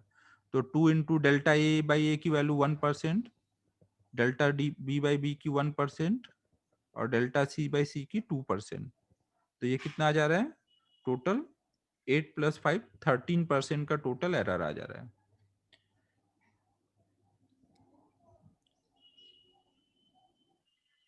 ठीक है, पावर को हमेशा आगे लेके आ जाएंगे ना। ये बाद में नोट कर लेना वीडियो देख के। देखो सर किसको डाउट हो गया यार, कौन है बताओ।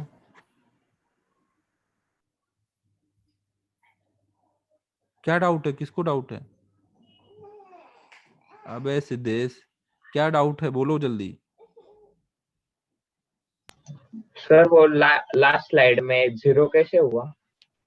कहाँ पे जीरो हुआ। Delta sir delta A by A into delta B by B. अबे जीरो नहीं हुआ, मैंने इसको बोला कि ये बहुत छोटा है तो ऐड करने में नेग्लेक्ट कर दिया है। अगर मान ले तेरे पास वो कोई 100 है, 100 में जीरो पॉइंट क्यों। जीरो जीरो वन ऐड कर रहा है, तो इसको तू 100 ही लिख देगा ना, इसको मान लेगा कि ये जीरो है और ये 100 ही बोल देगा।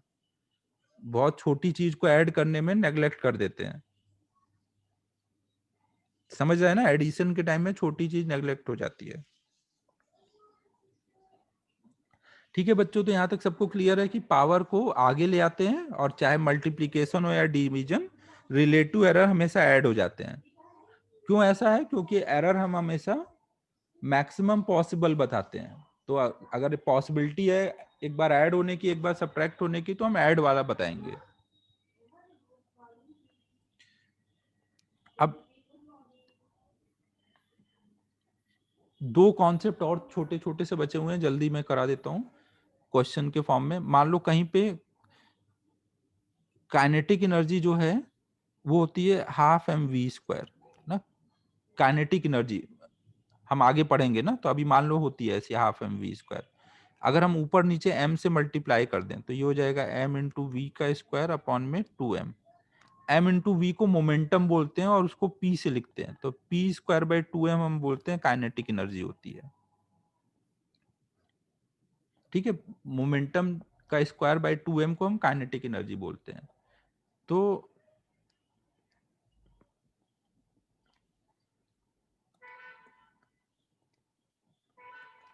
अगर मान लो आपको बोला जाए कि कहीं पे मोमेंटम में 1% का एरर आ रहा है, तो काइनेटिक एनर्जी में कितने परसेंट का एरर आएगा। और एक चीज ध्यान रखना, जो कांस्टेंट टर्म होते हैं उनको कभी भी आप एरर के टाइम पे नहीं लिखते हो। कांस्टेंट तो कांस्टेंट है ना। जैसे मान लो यहाँ पे अगर आगे मान लो 5 मल्टीप्लाई रहता, तो 5 तो एक कांस्टेंट है, उसको थोड़ी मेजर करने में एरर आएगा, तो उसको यहाँ लिखने की जरूरत नहीं है। डेल्टा 5/5 करोगे तो डेल्टा 5 तो 0 होगा ना। कांस्टेंट को कभी नहीं लिखते ना एरर में ना। तो 2% का आप बोलोगे के इक्वल टू क्या है, p²/2m। तो मास तो कांस्टेंट है, उसमें कुछ नहीं बोला गया एरर है ना। तो आप यहाँ पे बोल दिया गया क्वेश्चन में कि m इज कांस्टेंट। तो आप बोलोगे डेल्टा k/k कितना आएगा, कांस्टेंट हटा दोगे, p² है तो 2 डेल्टा p/p। और इसमें 1% का एरर है तो ये कितना आ जाएगा, 2% का एरर काइनेटिक एनर्जी में आ जाएगा। लेकिन अगर इसी क्वेश्चन में ये बोला जाता कि मोमेंटम में 10% का एरर है, मोमेंटम में अगर 10% का एरर है तो काइनेटिक में कितने परसेंट का एरर आएगा। तो क्या आप बोल पाओगे 20% का डबल करके, क्योंकि 10% एक छोटा एरर नहीं है ना। 1% 2% तो छोटे एरर है, उनके लिए आप डायरेक्ट फॉर्मूला लगाओगे ना। ये बड़ा चेंज है, तो बड़े के लिए अब हमें सॉल्व करना पड़ेगा। तो हम कैसे सोचेंगे, पहले मान लो मोमेंटम p था, फिर 10% का अगर चेंज हुआ तो कितना हो जाएगा, 1.1p। 10% मतलब 0.1 ना। तो नया मोमेंटम कितना आ जाएगा, 0.1p आ जाएगा। तो अब इनिशियल काइनेटिक एनर्जी कितनी बोलोगे, p²/2m। और फाइनल काइनेटिक एनर्जी कितनी बोलोगे, 1.1 p²/2m।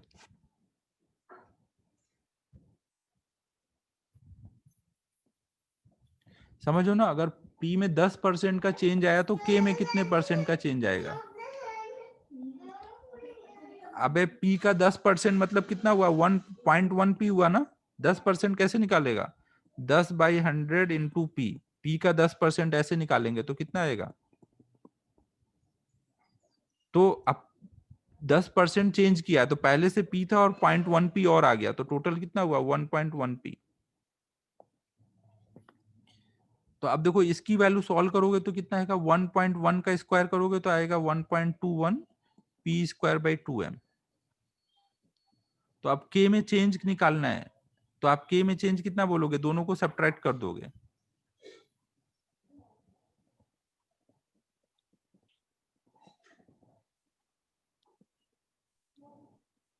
और परसेंटेज चेंज के लिए क्या करोगे, अपॉन में इनिशियल k से डिवाइड कर दोगे, तो ये आ जाएगा 21% ना। तो जब बड़ा चेंज होगा तो आप उसको डायरेक्ट नहीं करोगे ऐसे आगे पावर ला करके 20% नहीं बोल दोगे ना। 21% वहां पे एक्चुअल वैल्यू आएगी। बड़े चेंज को आपको सॉल्व करना पड़ेगा।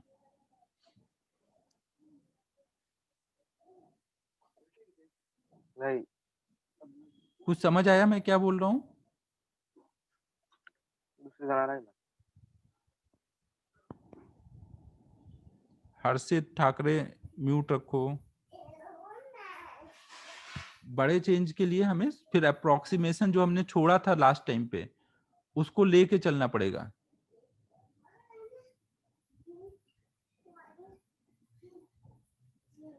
देखो भाई, मैं ये बोल रहा हूँ कि जैसे कहीं पे काइनेटिक एनर्जी और मोमेंटम में ये रिलेशन होता है, तुझे रिलेशन ही नहीं समझा होगा।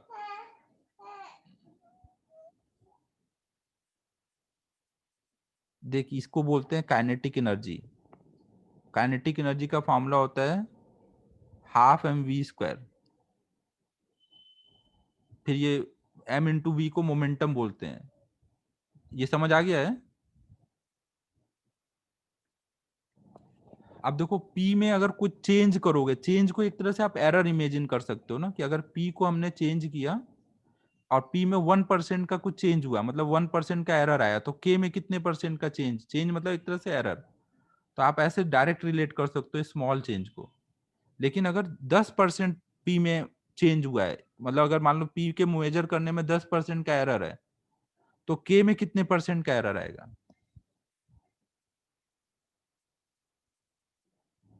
p में अगर 10% आप p को बढ़ा दोगे तो k कितने परसेंट बढ़ जाएगा, ये निकालना था। तो अब यहाँ पे डायरेक्ट ये फॉर्मूला नहीं लगेगा, क्योंकि ये वाले फॉर्मूले में हमने देखो पीछे क्या किया था, अप्रोक्सीमेशन किया था। हमने माना था कि एरर बहुत छोटा है। ना। यहाँ पे अब हमें क्या करना पड़ेगा, पहले हम p को अगर 10% बढ़ा रहे हैं तो नया p कितना हो जाएगा, 10% कैसे निकालोगे कोई भी चीज का, 10/100 इंटू वो वैल्यू जिसका 10% चाहिए, तो ये 0.1 p आया।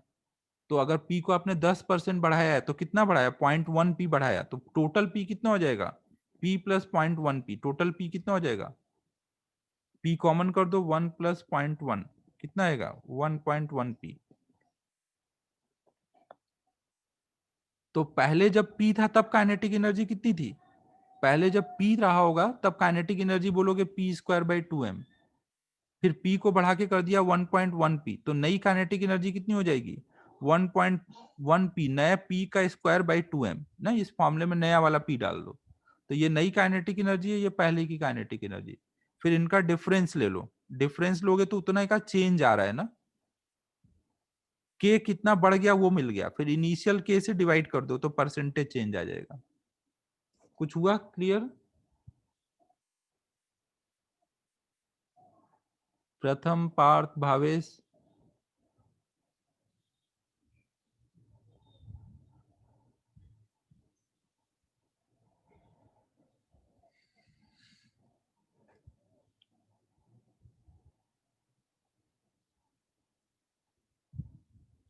ना। तो बस देखो यहाँ पे मोरल ऑफ द स्टोरी क्या है, इस पेज पे जो मैंने समझाया है कि अगर स्मॉल चेंज है तो डायरेक्ट फॉर्मूला लगाओ, लेकिन बड़ा चेंज है तो आपको सॉल्व करना पड़ेगा, बस यही मैंने समझाया है, एक क्वेश्चन लेकर के इस चीज को मैंने समझा दिया है। 3-4% तक के लिए प्रथमेश लगा सकते हो ना, 3-4% तक लगा लो, और बड़े चेंज के लिए फिर नॉर्मली देखो या तो छोटा देंगे या बड़ा देंगे ना, या तो 3-4% देंगे या 10-12%, तो बड़े के लिए आप सॉल्व करो।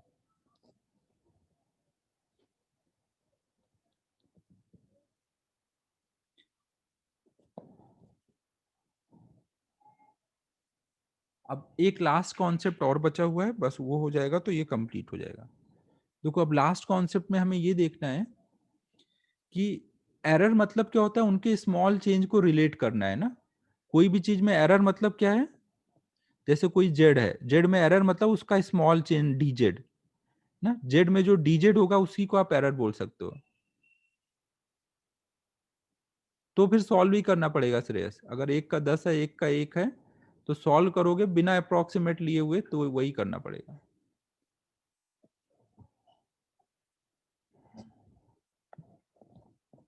तो देखो हम लोग नेक्स्ट क्या देख रहे हैं, अगर जेड में डीजेड लिखते हो तो इस डीजेड को आप एक तरह से इमेजिन कर सकते हो कि ये जेड में एरर है ना।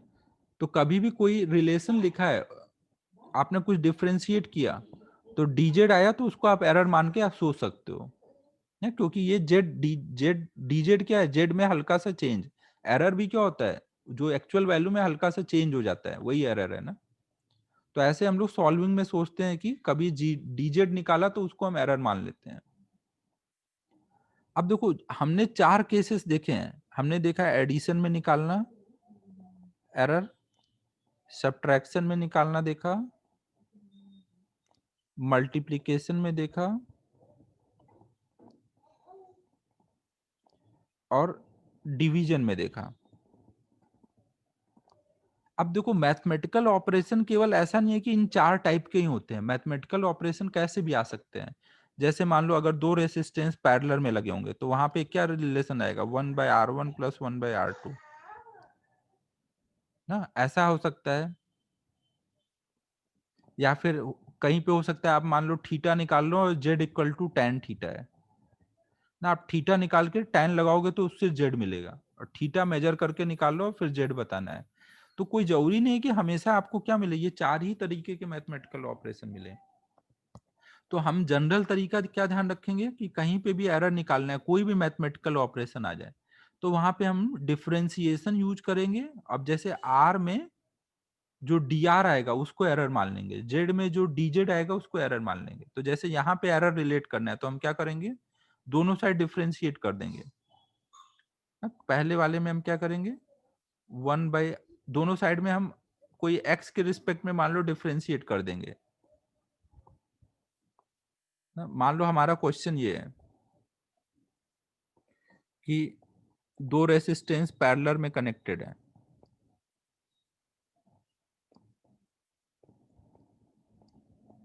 R1 R2। R1 की वैल्यू है कुछ 10 ओम प्लस माइनस 0.1 ओम, R2 की वैल्यू है 6 ओम प्लस माइनस 0.2 ओम। तो हमें अब यहाँ पे R इक्विवेलेंट निकालना है। तो हम क्या करेंगे कि इनका पहले रिलेशन लिख देंगे, 1/R equal to 1/R1 plus 1/R2।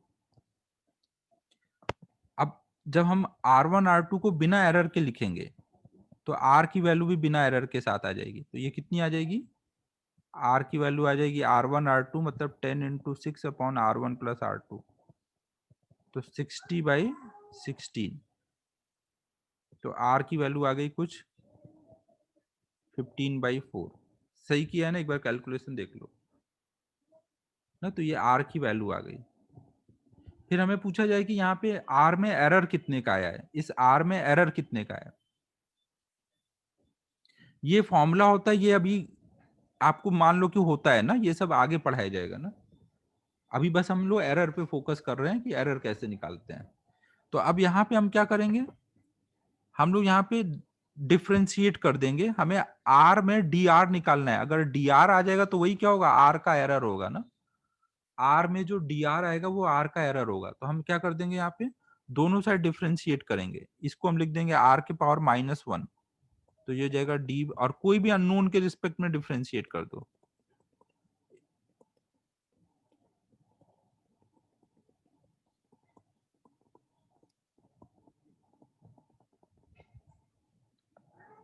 Siddhesh यहाँ अभी कुछ समझाया नहीं है, अभी समझाने दे। अब हम दोनों साइड डिफ्रेंशिएट करेंगे तो क्या आ जाएगा, यहाँ पे -1 आगे आएगा, R के पावर -2 इंटू dr/dx ना। चेन रूल लगाना पड़ेगा ना, क्योंकि R का डिफ्रेंशिएशन x के रिस्पेक्ट में करने के लिए चेन रूल लगाना पड़ेगा। अब चेन रूल अगर कोई याद नहीं है तो वो भाई अब देखो ना, उसमें मैं अब हेल्प नहीं करूंगा।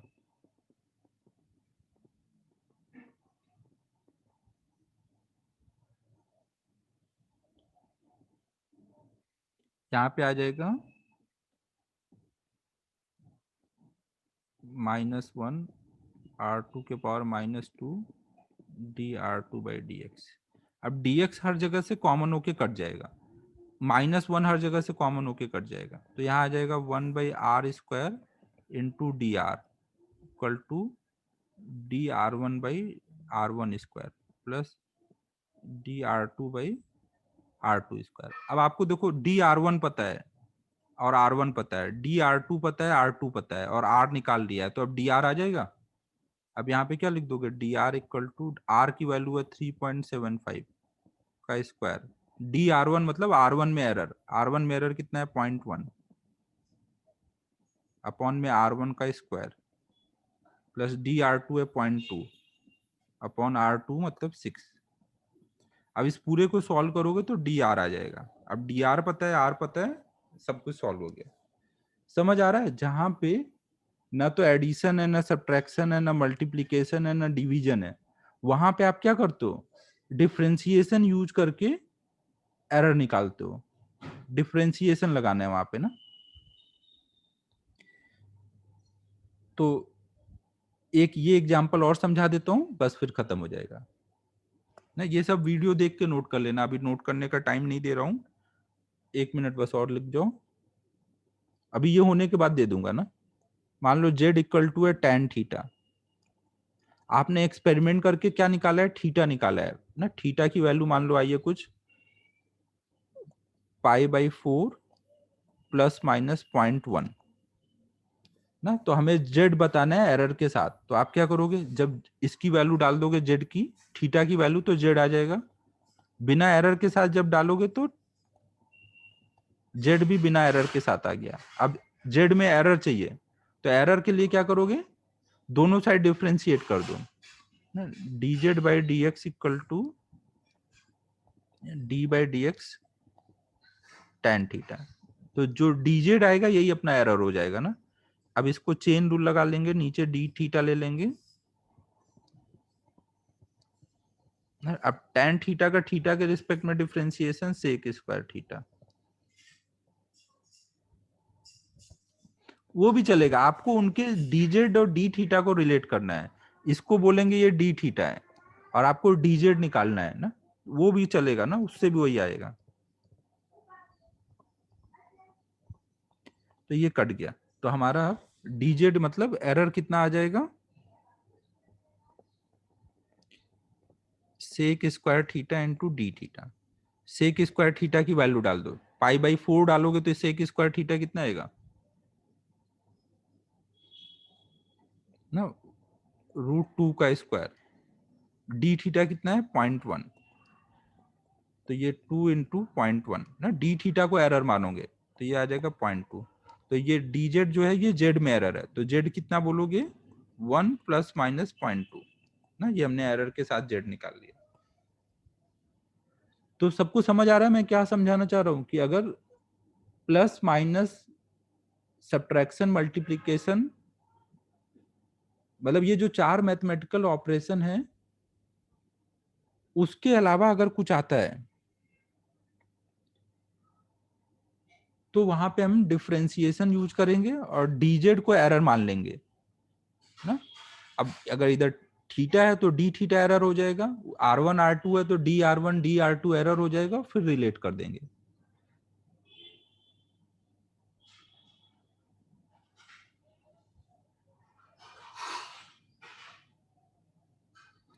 तो अब ये एरर चैप्टर कंप्लीट हो गया। अब इस चैप्टर में बस थोड़ा सा रह गया है स्क्रू गेज और वर्नियर कैलिपर के बारे में, तो वो हम लोग अब मेजर टेस्ट के बाद कर लेंगे ना। मेजर टेस्ट में एरर तक ही आएगा। तो अब आप हम लोग वापस से, अब हम लोग वेडनेसडे को शाम को मिलते हैं। वेडनेसडे को शाम को सर्कुलर मोशन का डाउट सेशन कर लेंगे, ठीक है। फिर क्लोज कर रहा हूं अब, बाय बाय एवरीवन ना। जिनका रह गया लिखने को वो वीडियो में देख सकते हो ना, वीडियो में डाल दूंगा। सर वेडनेसडे को मॉर्निंग में क्लास नहीं रहेगा? नहीं नहीं नहीं, देखो टाइम टेबल भी एक आता है आपको, देखो वीकली टाइम टेबल, उसमें लिखा होगा ना वेडनेसडे से प्रिपरेटरी लीव लिखी होगी। कल तक क्लास है केवल ना, फिर टेस्ट के लिए तैयारी करने ओके के लिए छुट्टी दी गई है। Yes sir. Bye sir. Bye bye bye everyone.